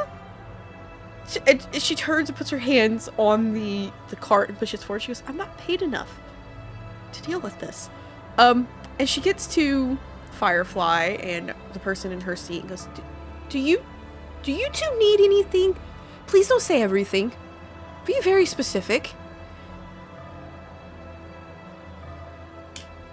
Firefly's head just kind of twitches. The rest of her doesn't move at all. Head just kind of twitches a bit. Twitches back the other direction. I'm good. Hey, thank you. And you just see the girl go, I'm good. And she just kind of pushes forward, and under her breath you hear, fucking Malkavians. And she gets to Mr. Heisler. She goes, do you need anything, sir? I was thinking maybe some buttered lobster. Oh, you're fancy. I got sandwiches and maybe some seasoned chicken with rice. Disappointing. Oh, who are you telling? I gotta serve this and pretend it's food. A bottle of water is fine. She pulls out a little bottle of water for you and hands it, and then she kind of very quickly starts pulling the cart back, like she's trying to get up the aisle. He'll tip her before she leaves. Oh, perfect. She's happy with that. She will take it. She gets back up to where this man is, and his foot doesn't move, and he kind of leans forward, and you see that he reaches into the cart under one of the little curtains on the side. You're not quite sure what's grabbed. This man moves way too fast. And he sits back, and then his feet kind of goes up onto the front and the back of the seat, like they're spreading. And she just walks by, and she goes, yeah, no, I am never working on days Malkavian get on this goddamn train again. And she kind of walks out through the cart in the front. Which you're going to assume, based on what it is that she's carrying, would probably be where the food cart is, where they'd be coming and going. So everybody has food except Jonas, who has literally everything in his bag. Do you guys wish to do a little bit of interacting with each other real quick? See if you can say hi to each other, or would you like for me to go ahead and move us on along to Cologne?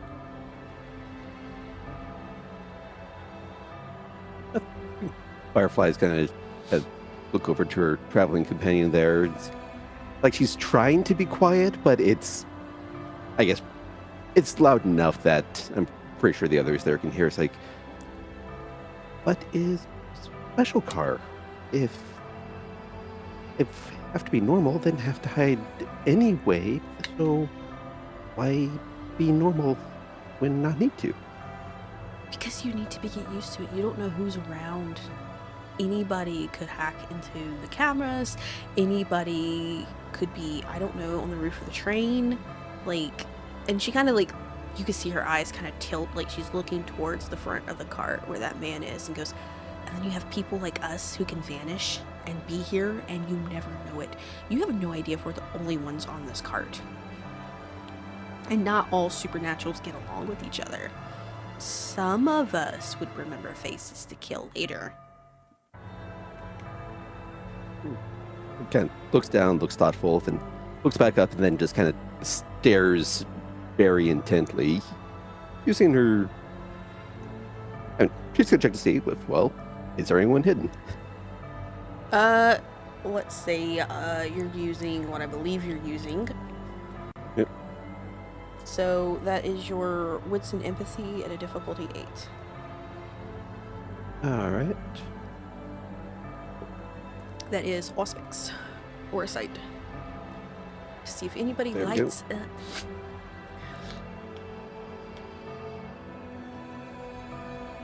There we go. Even we're poking around that command earlier on there, even.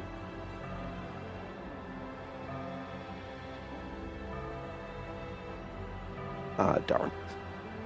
That's a 0. No. Unfortunately, the only aura that you can absolutely see on this entire train is from the front of it, where almost the entire front part of the train, focusing around that one man, is the most brightest, obnoxious gold you have ever seen. You know that means spiritual in some sense, as you've been taught your aspects. I'm sorry, my nose ring fell out. I had to put it back in. I wasn't playing with my nose, I swear. I was just trying to get the fucking nose ring back in. But very quickly, it's overwhelming. Yeah, just hand size. Ow, ow, ow, ow. Too bright, too bright. There is a laugh from the front of the train, and you're almost entirely sure this man knows what you were doing and finds it absolutely amusing that you tried. There's kind of a pained, coming back and going the other direction. She goes, Did you try to use aspects? See if people hidden. Fair. I probably should have warned you. My bad. I don't know why. It's just really bright. She kind of like turns in her seat. This wine-skinned little... Best way to describe it's an imp-like girl. She puts her hands on the seat. She kind of looks back over the 2 seats behind her to Mr. Heister. She goes, "Hi!" And she kind of waves her hand.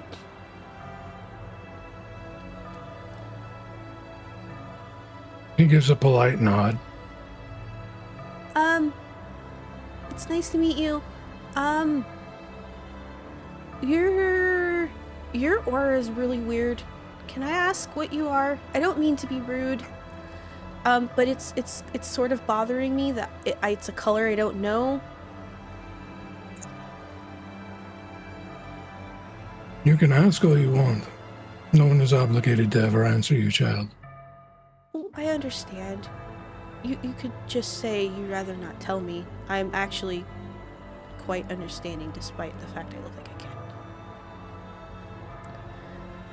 I was just curious. It's good to be curious. Don't lose that trait. I won't. You? Don't take this the wrong way. You smell funny. You should probably hide your scent. Like, you smell... What's the word? And she kind of, like, tilts her head a little bit, and you can see, like, behind her, there's, like, this little imp-like tail that waves, and she goes, you have a smell that's almost divine-like, and it's very easy to pick up. But that's okay. I know other people who smell like that. Use citrus and mint, and it covers it. There's one good thing about being predictable and trackable. You always know where your enemies will be. Sorry, I was just trying to be nice. I know appreciate people, it.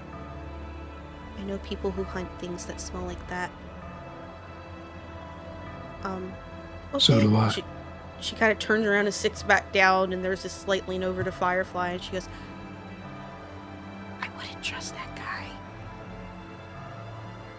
That was muted. Oh, she goes, I wouldn't trust that guy. Like, she whispers very close into Firefly's ear. Okay. And then she kind of leans over to the front of the seat towards Jonas, and she goes, hey, you! You, Hello. punk kid. Hi, can I ask your name? Yeah, you can. What's your name? Jonas. It's nice to meet you, Jonas. Are you real? I'm real. I Are you promise. Sure. I mean, I guess if you wanted to be technical about it, you could define what reality really is. And then see if I'm real. But as far as I understand, to a degree, I am. I'm just on a different plane of existence. I'm not smart enough to think of that, so I guess you're real. She's just like smiling, and her tail's kind of like up in the air behind her, wiggling a little bit, like kind of like a cat that's excited. You have She a goes, tail. I do. I got it from my mama. My mama has a tail too. Although I don't think hers was like something she was born with. I think like Uncle Doctor Man gave it to her, but we don't talk about that. She gets very iffy. Mine came with me when I was, made. Yeah, made. That's probably good, so you don't forget it. Yeah. Ooh, forgetting my tail would really suck. So what are you? You smell funny too. No offense. I'm Jonas. I answered that. No, what are you? Like, You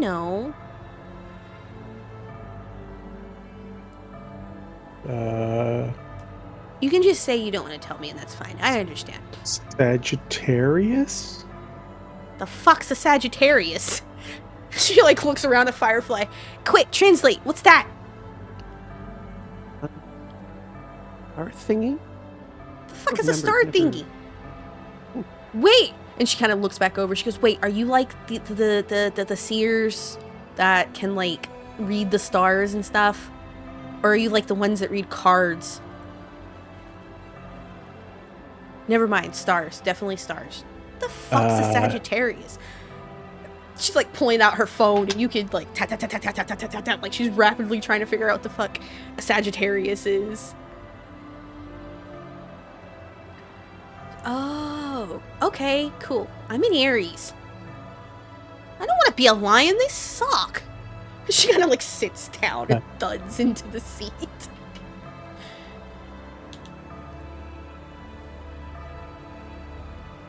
There is mumbling now.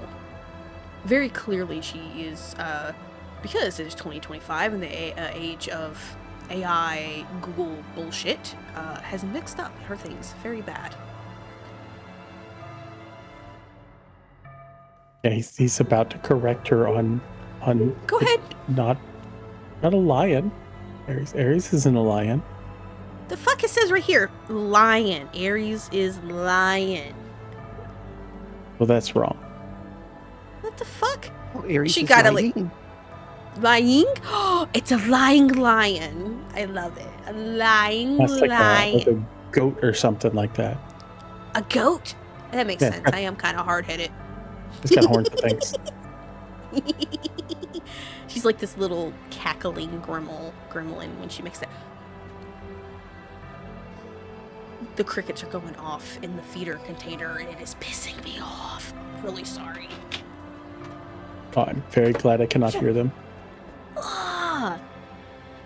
Anywho, I will give you guys each in turn to figure out if you want to like talk to each other or talk to someone else in the train or figure something out. So we'll start off with our ghoul. My good man, is there anything you want to do? Anybody you want to try to talk to? Do I know of any of these people's arrival in advance? No, ironically. There's Then I been- have no reason to speak with them. Very well. Other than red alert, you might want to text that there are supernaturals coming in, since all supernaturals coming into Cologne are always announced. Then yeah.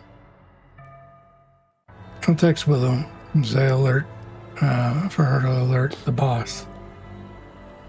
Very well. And one of them is significantly more powerful than the others. There's this, like, ... like she's typing, and then it just pauses, and then there's a reply back of, what do you mean more powerful?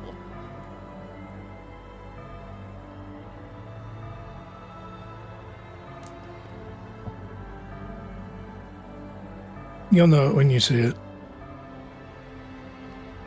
Like, red alert, one of us? Red alert, one of the boss? Something More else? like Malkavian. Oh, and there's just this gif of this woman who is just, she's sighing and then turns and grabs her purse and gets up like she's leaving. And she goes, fucking Malkavians. No. Kill it. Do something. Please don't let it get here. We can't deal with them. They haven't been here in like 1,000 years. For a reason. At least they're not Tremere. She replies back with a good point gif. And then replies, okay, welcome them with open arms as long as there's no Tremere. And the text messages stop.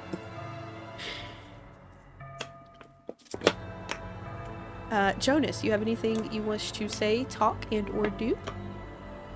No, he's still real confused about what's going on. Okay. Firefly?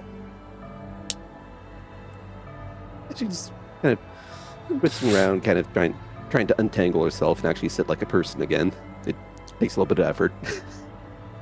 Just the sigh in which your companion gives is, I feel like I'm the adult here. And that says a lot. I feel like I'm the sane one here. That says even more.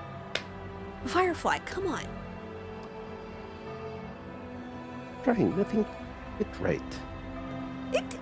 Put your bones where they belong.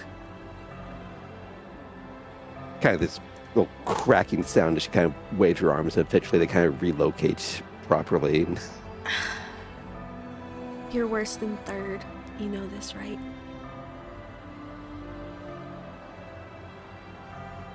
Isn't it bad or good? That is to be determined. It takes you guys a few more hours, maybe 6. This is about midnight. Before you guys pull into the underground train station there in Cologne, right outside the cathedral. The first thing you notice is about 30 minutes before you guys arrived, the entire train car became eerily quiet. And there is someone missing from the train car. Nobody's seen that man leave.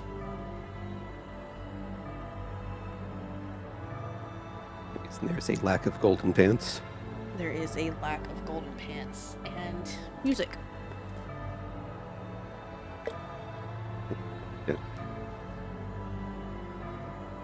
As it finally registers in, just kind of blinking and nudging the companion, nudging a little more. Hold on. When you go to nudge to get their attention, your elbow goes back far enough that it hits the seat. You don't hit your companion, and you realize she too is gone.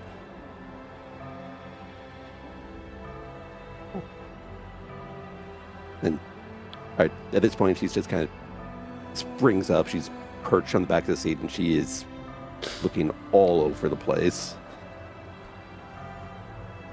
There is Fully intently. no one that you can see besides you, the punk kid, and the old disappointed dad in the back of the train.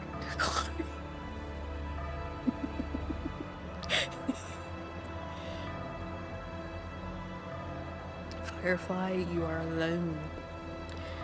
The train comes to a stop, and it kind of jolts you a little bit forward. And then tumble off face first into the seat in front. Love it. And the train doors open.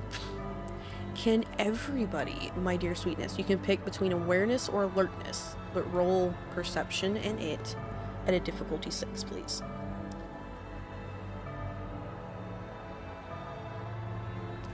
And then let me know if you're picking alertness or awareness.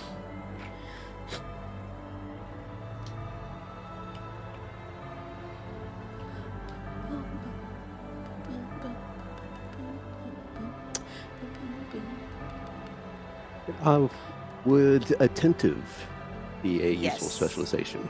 Yes, yes, yes, yes. All right. And this is going to be an awareness here. Very well. Okay, thank you.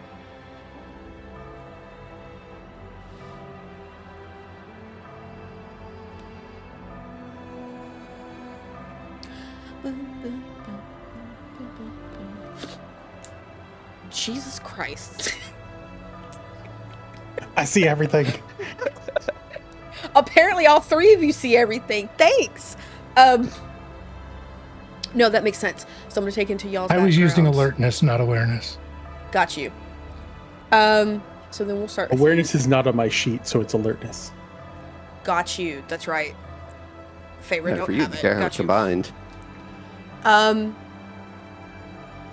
What do you have sense to learn at all by any chance? No. Okay. Good then.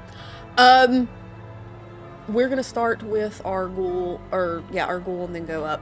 So the first thing you recognize is usually at this time of night, the train station might have a few people on it, especially some security guards walking back and forth, and more heavy in those securities given the recent murders. There are people who do take the train in from other cities, especially for work, who works the night shift. There's no one here, oddly enough. And it's an eerie level silence that's happening. There's no sounds of anybody maybe walking. You swear if there was an announcement, you never heard it, including on the train and in the station itself. The lights seem a little bit dimmer than what they should be, possibly, especially for being underground when things should be really well lit. It's just too quiet. For Filber here, who apparently can see, through the veil at this point, you notice almost the exact same thing as the ghoul does. However, you hear, oddly enough, what you swear is panting, like a dog, almost. Like, perhaps it had been running and it's taking a moment to try and breathe. Firefly.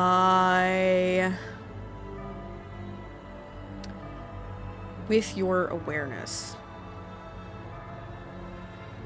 and where in your human life you would spend your time,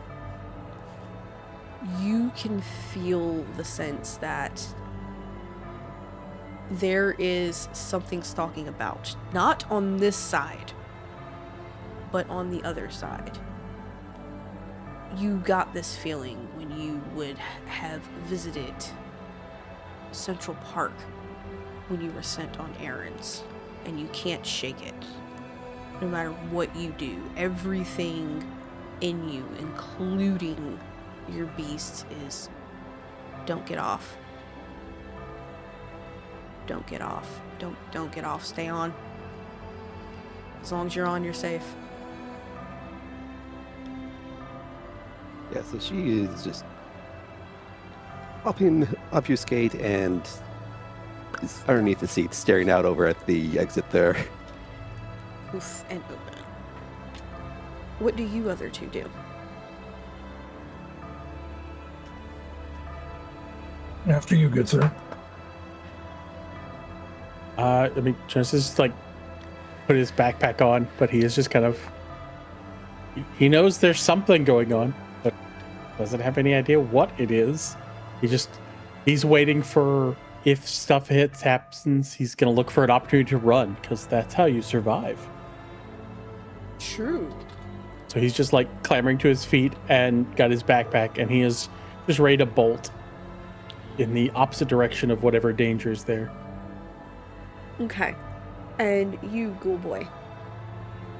Mr. Hyder will very slowly put in an earpiece and dial Willow. Okie dokie. It takes 2 rings exactly, and she picks up. Yes, handsome. The station is empty.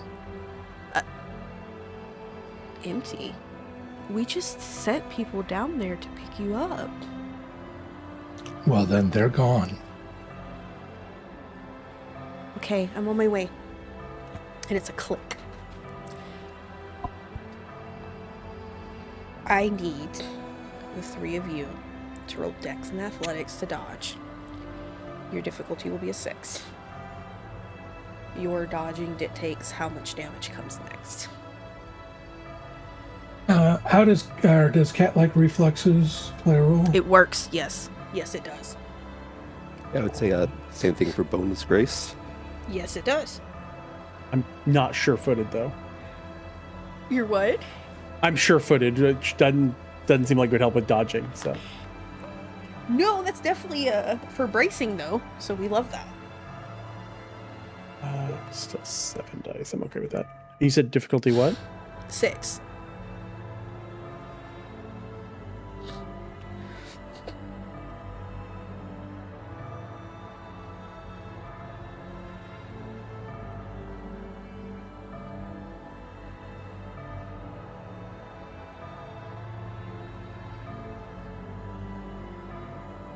Sorry about that. Okay, so we have 1 success, 4 success, and it's okay. My nose ring fell out again. Oh. It won't stay in. Jesus Christ. 5 successes. Okay. Really, under the So- seat is not the place to be. Clearly not the place to be. Okay. Right as the phone ends on Willow's end, there is a sound of like a whirl, like a machine is getting prepped up, and then this high pitch rapid fire sound, and bullets start flying through this train car. My dear sweet kindred, you're gonna take 4 damage from bullets, down from 5 because you were managing to dodge. Jonas, you get pelted. You only take 1 damage. But you feel like you're more angry than hurt, if that makes sense. You were feeling agitated as opposed to, oh my god, I got hit hard. This is not good. Somebody's, pretty much, you're almost sure, using a railgun. I've got some bullet holes in me. But I'm just more pissed than anything. And then our ghoul clearly came strapped in his bulletproof vest under his shirt. Takes no damage. Yeah, I actually did. See, perfect. See, he knew. He came with the bulletproof. Takes no damage, but you guys managed to get to the floor. You guys, Jonas, you can smell the blood from the kindred. It sort of causes a reaction. You're not quite sure what's happening to your body, but the sickness is coming back. But it's mixing with your rage really, really heavily. by this point, I'm pretty sure you know what's being hinted at, what's about to happen. So I will be more than happy to let you describe how that happens for the very first time, if you would like. Yeah. If that's happening now, then sure. It is. Yeah, so it is the sound of tearing flesh and cracking bones as what was Jonas warps and twists violently as his body erupts into fur and a long whip-like tail. And yeah, what was a somewhat skinny punk kid is now, I don't know, 7.5 foot tall rat person, still wearing his is like battle vest and stuff like. Actually, no, all that stuff is just destroyed. Poor man. Yeah, yeah, he doesn't have anything dedicated to himself at the moment, so yeah, there's just a rat there, a very large rat man. So, with you being rat and the anger taking over, you are sure there are things outside that's attacking you. What is it that you wish to do now that your rage is more or less taking over you? Well, we are we're leaning into rage, which is cornered rat bites. So we're going to find what hurt me, and we're going to make it stop. So, do you wish to go out the door of the train, one of the shattered windows? Oh, right through the window. He's just this is full rage. He's just leaping through the window towards whatever. So, Firefly, I hate to do this to you, my love, but can you make me a courage roll, please? All right. Difficulty 7. 7. Yes. Mr. Heisler, you're aware of what ratkin are. You've helped a few get into the city, especially recently, where it's supposed to be safe for their survival. And you're almost entirely sure, based on how this kid has acted so far, this might have just been his first change, and this has triggered it. So he has no idea what is going on. What would be your reaction to that?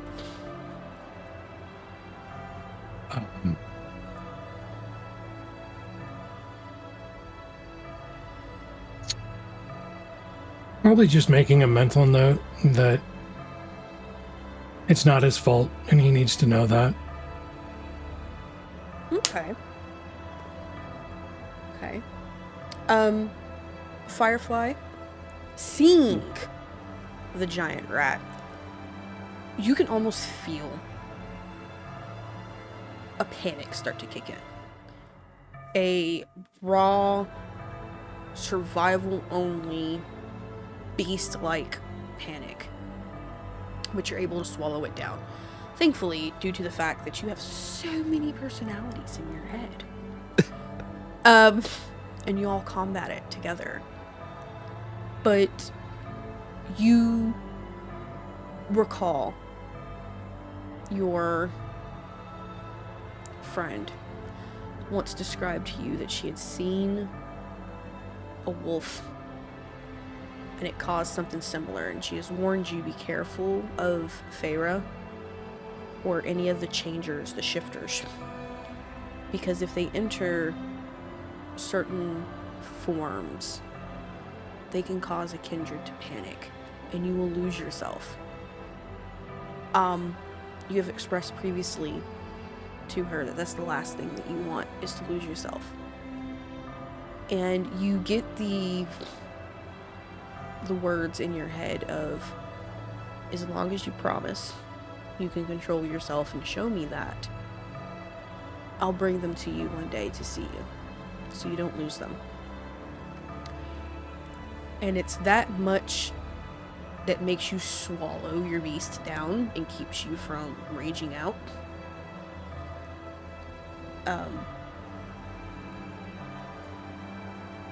But you're safe. You avoid the frenzy for now. Yay, reduced delirium, yay. I'm not as scary as the doggos are. At least you're not as scary. So I'm gonna give you each one reaction now before I have you guys roll initiative. I do combat very different. I've explained this to the players before, but if you're just now tuning in, I do it more cinematic. I don't really have people roll. I'm going to assume that with your dots that you have, you're describing your actions accurately, and we go straight to damage and or dodging, or more of a cinematic view. However, if a player would prefer much more to roll over doing cinematic, they can do that. So we're going to start with Mr. Heisler, then we're going to go to Jonas, and then we're going to go to Firefly, and then we're going to roll our initiatives to know. So Mr. Heisler, my dear, what is it you're going to do to start and prep? At this point, I'm pretty sure you have to fight your way out. He will actually make his way over to Firefly. Okay. And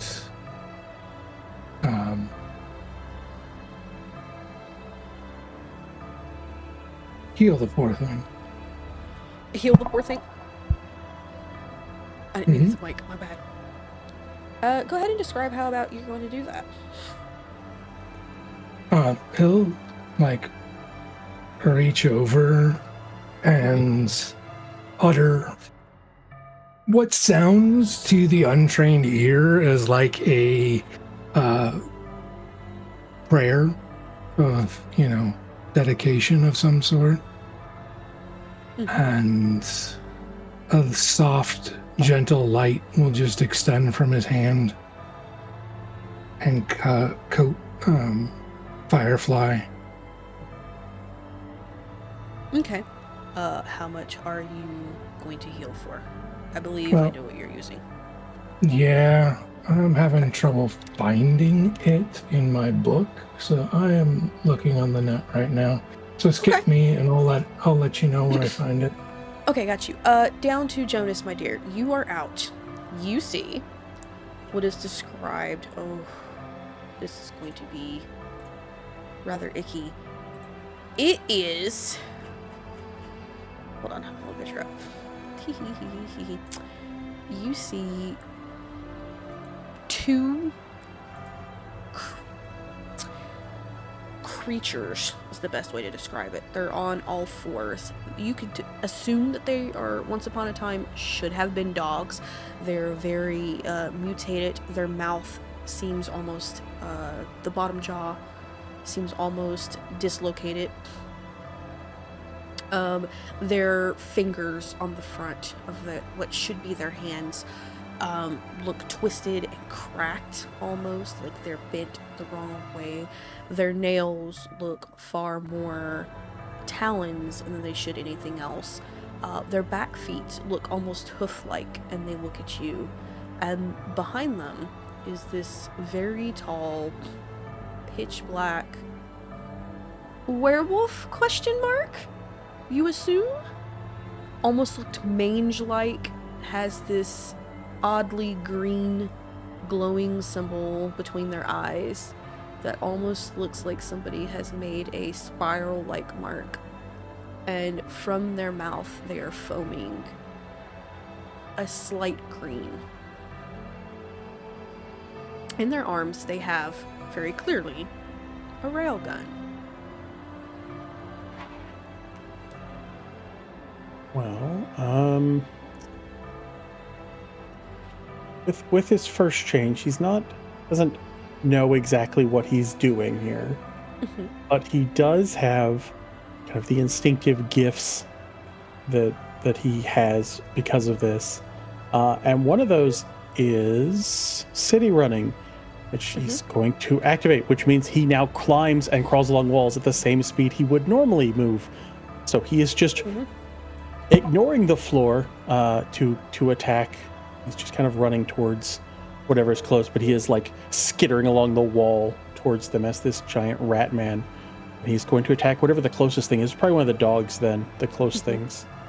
So you get to the ceiling, or one of the pillars, and up you go into the ceiling. Once you're on the top,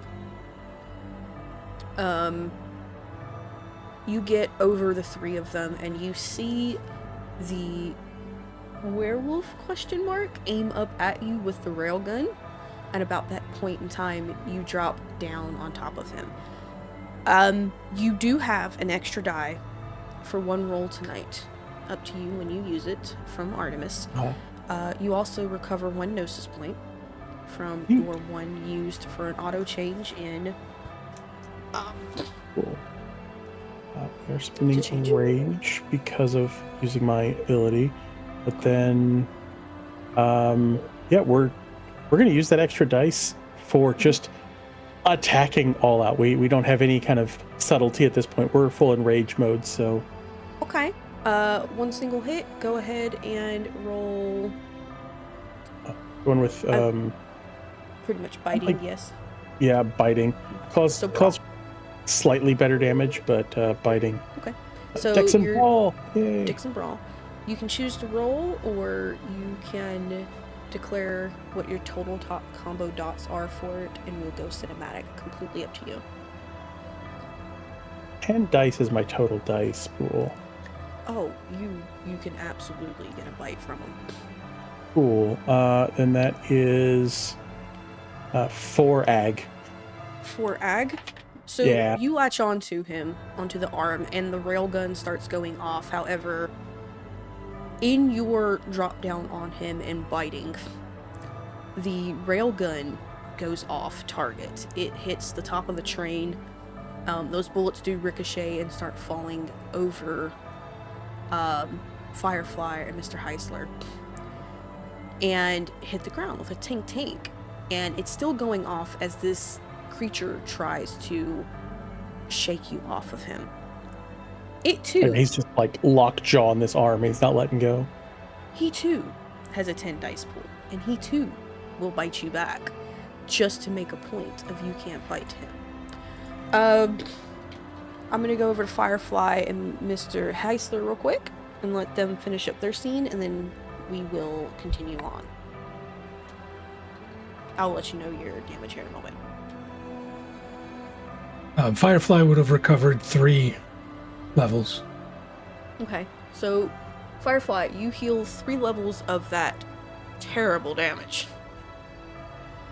Yeah, so pretty much like right after the shot, right, the change hits, there's just this cut off shriek from under the chairs there, but like just cut straight short. Heisler gets over. He's like curled up, holding very still. There's this giant splash of silver all behind her.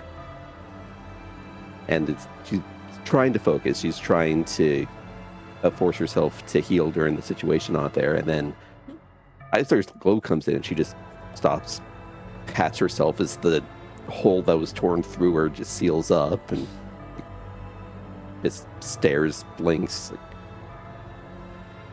oh. Trying to, okay, what all just happened? Trying to sort this out in her own head here.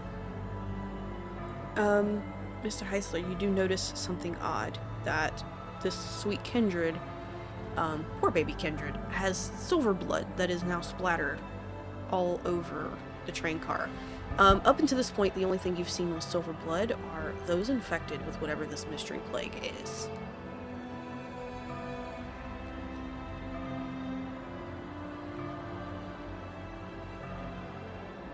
He makes a note, but it's not time to panic. So. Okay. Go ahead. What is your gnosis right now, Jonas, by the way? Or your stamina, my bad. Your stamina.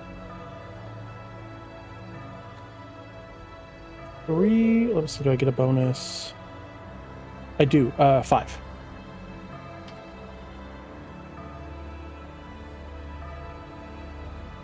Okay, go on Firefly, Mr. Heisler.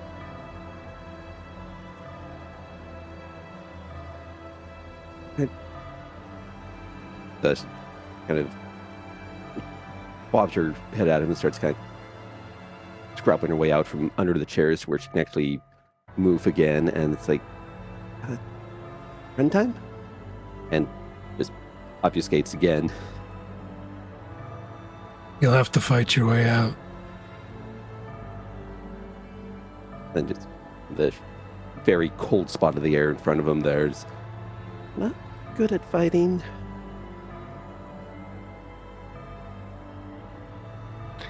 Do your best to survive.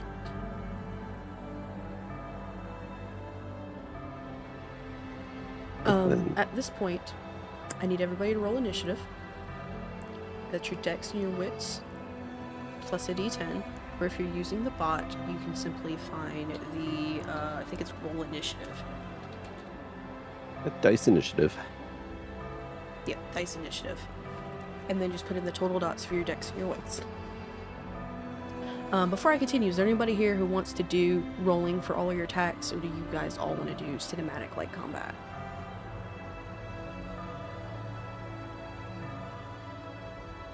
I think cinematic should be I'm fun. fine with cinematic. Okay. Jesus Christ, okay. So in turn, it will be Felber who attacks. Then it will be Firefly who attacks. Then it will be the human that attacks, one of the dogs, or one of the dogs, the Garoon, one of the dogs. So at the top, Firefly, what are you going to do now that you've been informed you're going to have to fight your way out of this? I mean, she's invisible, so she's scampering on out, kind of. Even if she is invisible, she's still kind of half ducking for cover, look out the door and see, okay, what exactly is out there? And is this going to be an additional courage roll? Yes, it is. Same difficulty. And this is because you are looking at now a Krynos, Guru, and Ratkin who are currently locked in each other's jaws, fighting for dear life.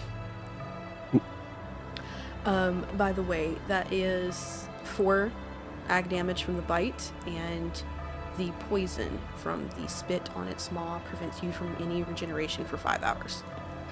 Ugh. So, I think our healer might be a little bit busy for a while here. Oh, that's a botch. I swear, Mr. Heisler, I'm not trying to make you be like the responsible one here, but this is just working. The dice are doing this. This is great. You may describe how it is that you enter a frenzy and what it is that you are going to do now that you are in a frenzy. Very clearly frenzy. Yeah, so same shriek from before happens again, coming from over by the door on there. And then, I mean, her beast clearly doesn't want to be here. She really doesn't want to be here. Well, all that really needs to happen is survive, and not being around the murder beast is a great way to do that. So there is just not even trying to hide the footfalls there. There's just running boots bolting down the way. They're going as fast as inhumanly possible. As fast as inhumanly possible. Love it. After that, Jonas, I'm assuming you're still biting the shit out this guy.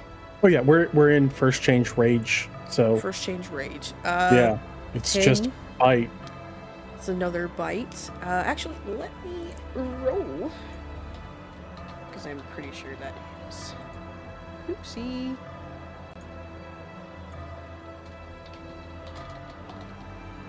Yeah, 10 is my dice pool, so.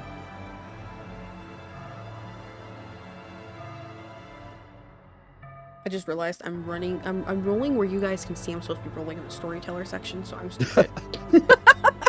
Y'all weren't even gonna tell me too. You were like, nah, we're not saying shit. You said Alright. spam general, so. I see what you doing. I see you. Okay.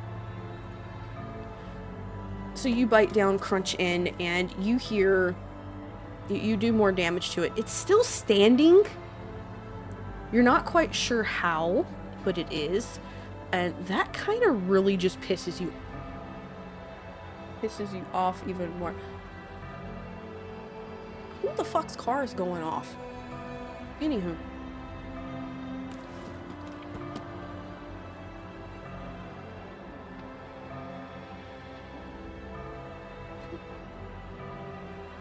I had to make sure it wasn't mine. It sounded like mine, but it wasn't. But that's okay. Wait, this guy's bitten me, right? Yes, he has.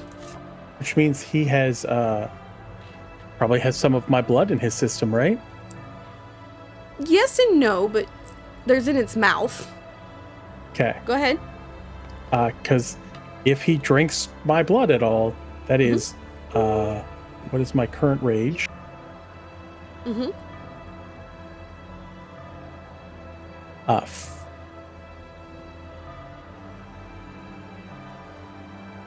Yeah, that's 4 unsoakable lethal. Perfect. Okay, got you. Yeah. Drinking from ratkins is bad idea. A terribly bad idea. I got you. I'll keep that in mind. For when he swallows. Don't take that out of context. Anywho. Too late. God damn it. He does drop. There's this. The mouth is one of the fastest ways to ingest poisons. That's why people, put stuff on their gums instead of swallowing it. There's a loud clanging metal sound as he drops his railgun. And you feel a claw in your gut as he puts his hand trying to rip and tear into it. You can roll to soak, or what is your total stam? You said 5, see? Yes, 5 stand. That is 10. We'll say half of that 5. So you take a point of damage. Let's go that way. Another point of ag for the claw into the gut. It's 1, 2, 6. You're feeling tired, exhausted, pissed, but exhausted. And there's this little voice in your head, kind of squeaky. It was like, no, too angry to die, right? Too angry to die. Bite it again. Oh yeah. I mean, is it a good plan for a fresh change ratkin to fight a guru at all? No. No. First change madness will do that though. This thing hurt him, and he's going to kill it. He's not doing well because he's taken a chunk of damage, and unlike werewolves, ratkin don't regen. Our good, sweet Mr. Haisler. I said doctor because Firefly just called you doctor. Mr. Haisler. You, when you prepared to leave in your bag, you have what is needed to shoot and really hurt this thing. Mm-hmm. Go ahead. Oh, I'm aware. Go ahead. I'm assuming you're going to pull that out? Yeah. Okay. I'm also going to spend blood to activate celerity. Okay, spooky ghoul. Go ahead. And it'll give me... Are you Only adding 7 dice. using it for extra actions or bigger dice pool? Bigger dice pool. I want to make sure I hit. Got you. So he'll make his way out of the train car and close some of the distance to make life a little bit easier on himself. Okay. Which will probably hurt in the end. But he heard the gun drop, so... And what's my difficulty? While he's tied up with another... Difficulty's down by 1, so it's a 5 currently to hit. Alright. Ouch. That'll be 7 successes. Ouch. Are you using... What kind of gun are you using? I know you're about to blast this guy in the ass. This'll be the shotgun. Double ouch. Okay. Do you wish to roll for the damage, or With do a you wish to make this slug, somatic? not shot, so it won't hit lots of people. Okay. Base damage is 8. Ouch. That hurt. I'm assuming you're using your special rounds, yes? Yes. Ouch. So, dear Ratkin boy, you are holding on to him, raging, and there's this loud echo sound of a shotgun going off. And you're suddenly falling, like you're pinning this thing down under you. And the strong stench of blood starts to fill your nose. It's not your blood. You know that much, despite the fact that, ouch, you are bleeding. This is, even for a ratkin, this level of stench and disease is not normal and alarming. And for a split second, you're able to not fully regain control, but you're able to get just enough control that you can make one action of your choice. What action would you like to make? Okay. He's fairly hurt. Mm-hmm. And I think the survival instinct of both the street kid and the rat kid in general is flee at this point. Okay. And I think that he's going to be looking for safety, so somewhere to hide. Now, he doesn't understand it, but, whether he tries to find somewhere, he doesn't know what he's doing at this point. Mm-hmm. So he's not running into the city as a rat kid and causing problems, because that causes problems. I think he's going to instinctively try and step sideways, because he has the thing where he can do that even if people are observing him. Okay. So he's just going to essentially burrow through the umbra to hide. So we're going to go cinematic with this, and you do. Yeah. You get through and you start burrowing.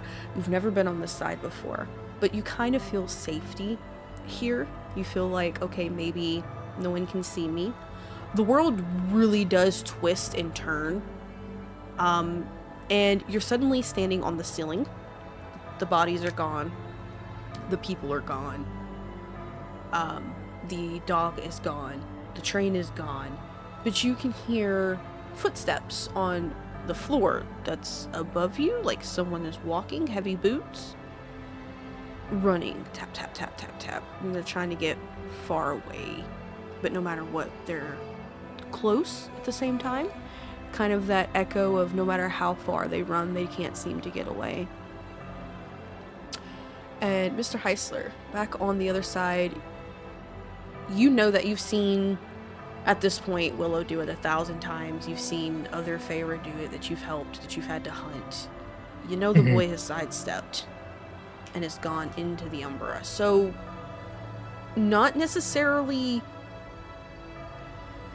an alert, but now you have no ideas where the baby Feyre is. That's a Willow problem. It's a Willow problem. That's what she's good for. And your baby kindred is gone. However, you do at least have the Guru down. And when it drops, because fuck you and your silver bullets square to this werewolf's backside, the two, what are very clearly worm-tainted dogs kind of drop out. You're almost entirely sure that it was a gift of some sort of a higher rank that was keeping them reanimated. The black ooze that comes pouring out of them rapidly tries to burrow in after the ratkin. That's disturbing.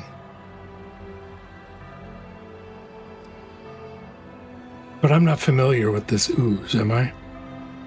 It's something new that's come Yeah. up with the plague, like it's trying to chase, but Hmm. it can't get through. It's trying, and without a host, it's impossible.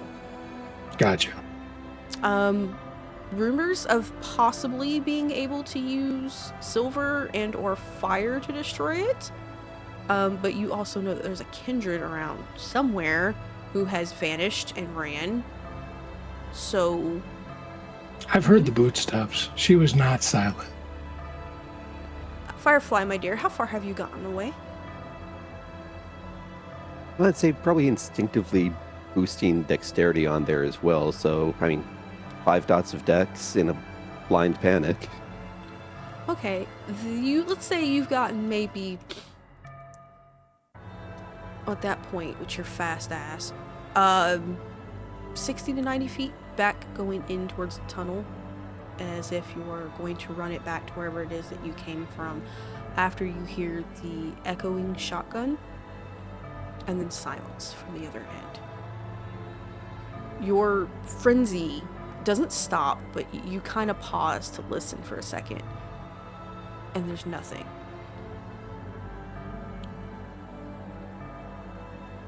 Is the ooze still moving?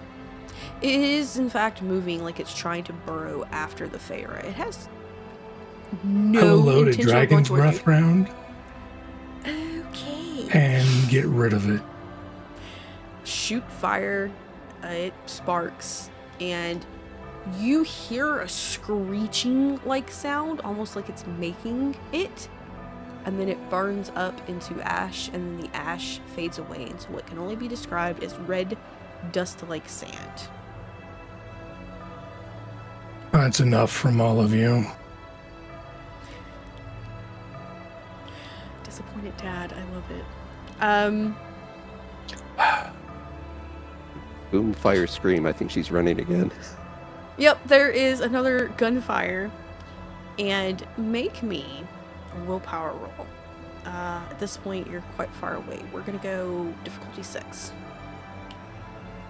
See if you can regain control of your fight or flight, and clearly Firefly is flight. Oh, much better. Okay. Yeah, teamwork makes the dream work here. Teamwork makes the holy shit! Holy shit! That's 7 successes! Jesus effing King Christ!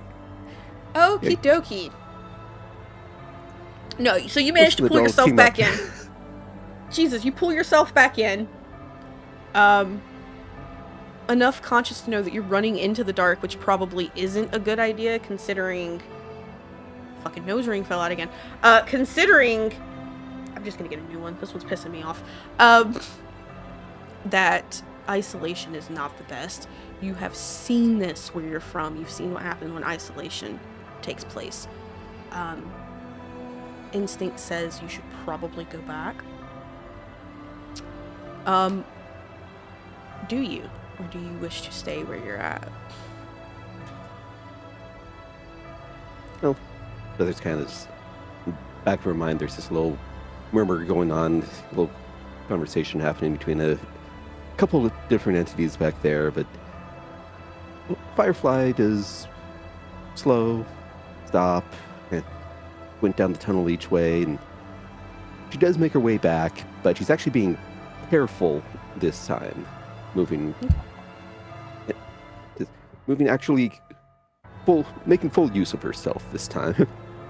Okay, you get back, and about that time, you come in to Mr. Heisler. He's standing there, and there is this tall, very in her birthday suit woman, 6.5 feet tall, really long, white, almost spider silk-like hair, and she's standing as if she has no problem with the fact that she is standing before anybody in such a way. And you catch the tail end of the conversation of more or less of, well, where did they go? To Mr. Heisler, they popped up, they came from their crawling form. Clearly, she did not have her dedicated clothes on at the moment. but when you said that this was happening, she did what she had to do to get here. It's been maybe Makes sense. 60 seconds since she got here. She's like, okay. Oh, okay. You'll see him opening the bottle of water and using it to cool off his barrel.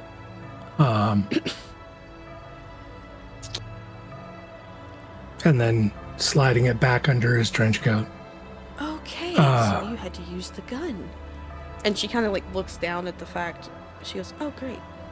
It's a guru. Yeah. Ew. And there was some black, almost sentient ooze that was trying to go into the Umbra after the ratkin. There's a what now? Yeah, it came out of the dogs. No. So The I'd be ooze- careful there's a touching the rat? guru. There's a rat. The ratkin was the baby that didn't know that they were what they were. Okay. Freaked out, attacked the guru that tried to kill us. Lovely. Then freaked out again and sidestepped. Lovely. Painfully, so I have to it go looked find like, it. but who knows? Then the dogs collapsed, and black ooze came out of them, chasing it. Okay, so I'm not I touching burnt that. it.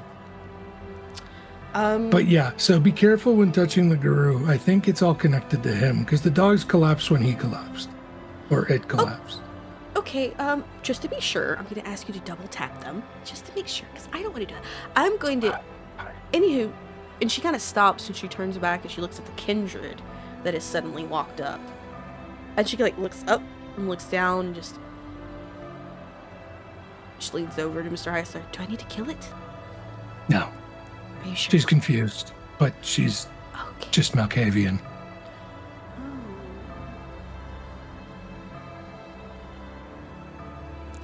I'm gonna go get the rat.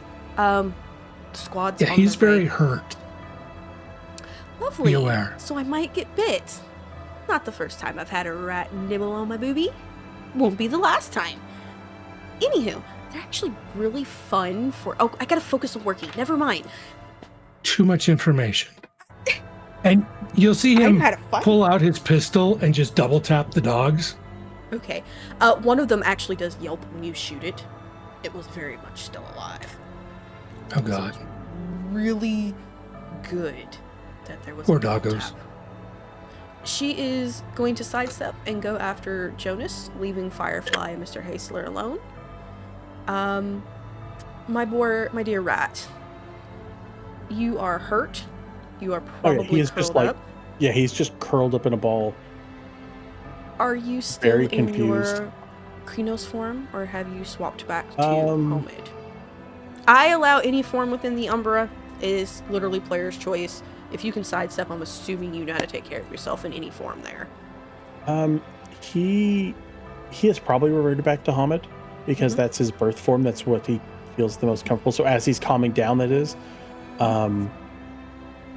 he does give off even more that this is a rat spirit more than a rat, just because of other things that are in him. Like people would question whether he is actually a spirit at times, but yeah, he is just naked in the Umbra, trying to like pull a bullet out of himself Mm-hmm.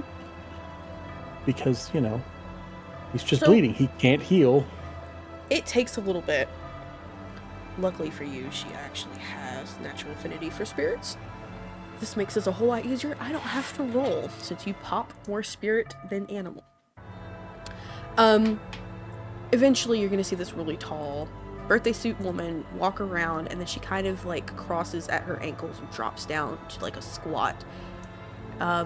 Elbow into her knee, kind of sitting like this. She goes, "Are you the little rat the handsome little man said sidestepped?"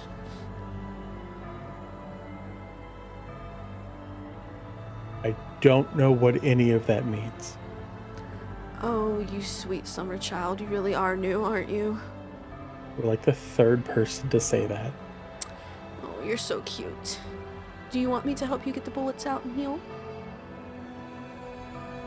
Yes. Okay, good.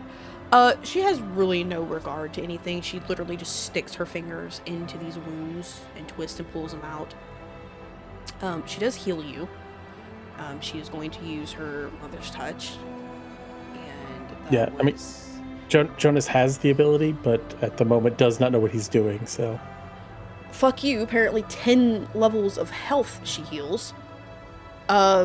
Whee! I'm, you know... Fuck me, I guess. The dice are on y'all's side tonight. Well, I mean, I did almost die there. She didn't fail one fucking dice in her dice pool. She was really like I always knew she was good for something.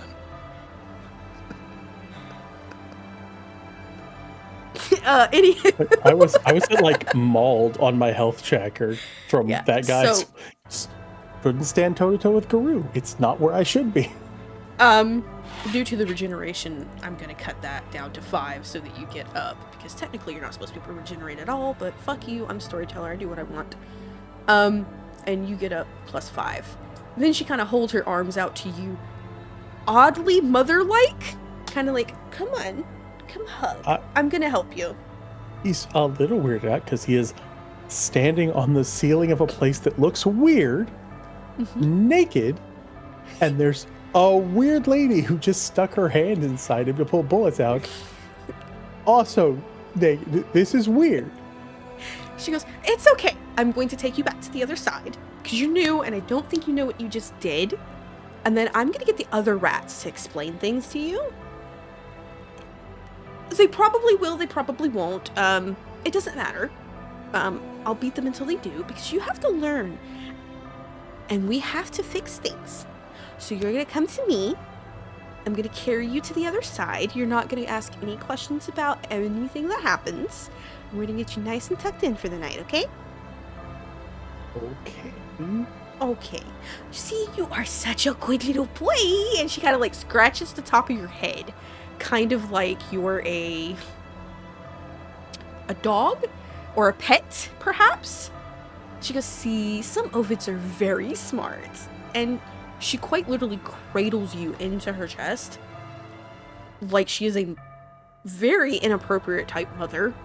Carries you with one arm under your knees, the other around your back, with the hand on the back of your head. And it takes a second.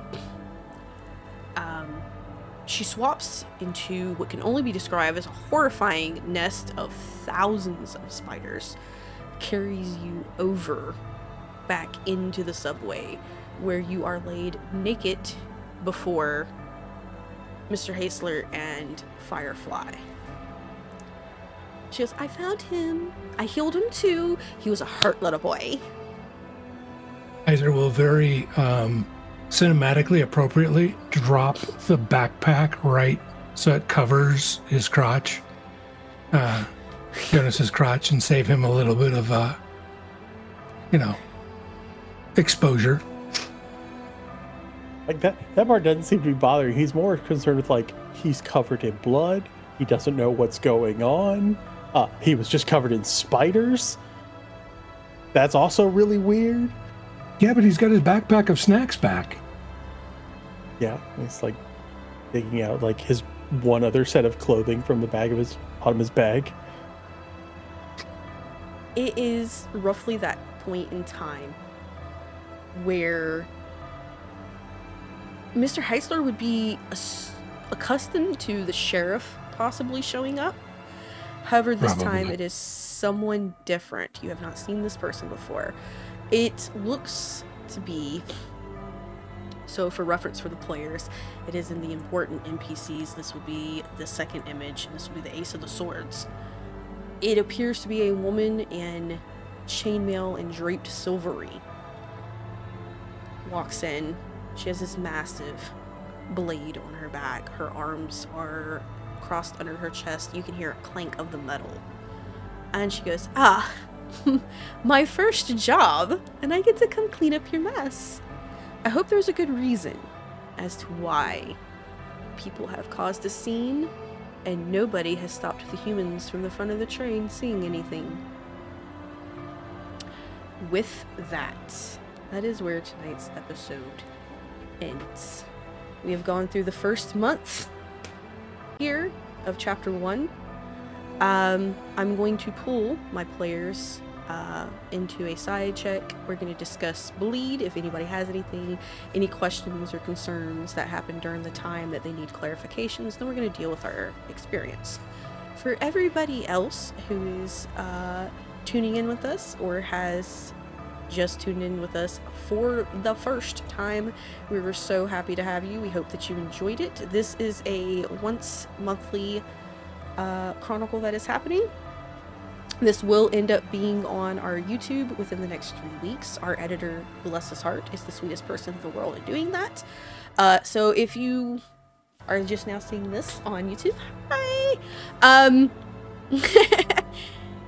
With that being said, we will see you here in 2 weeks for the main story in Iron, New York.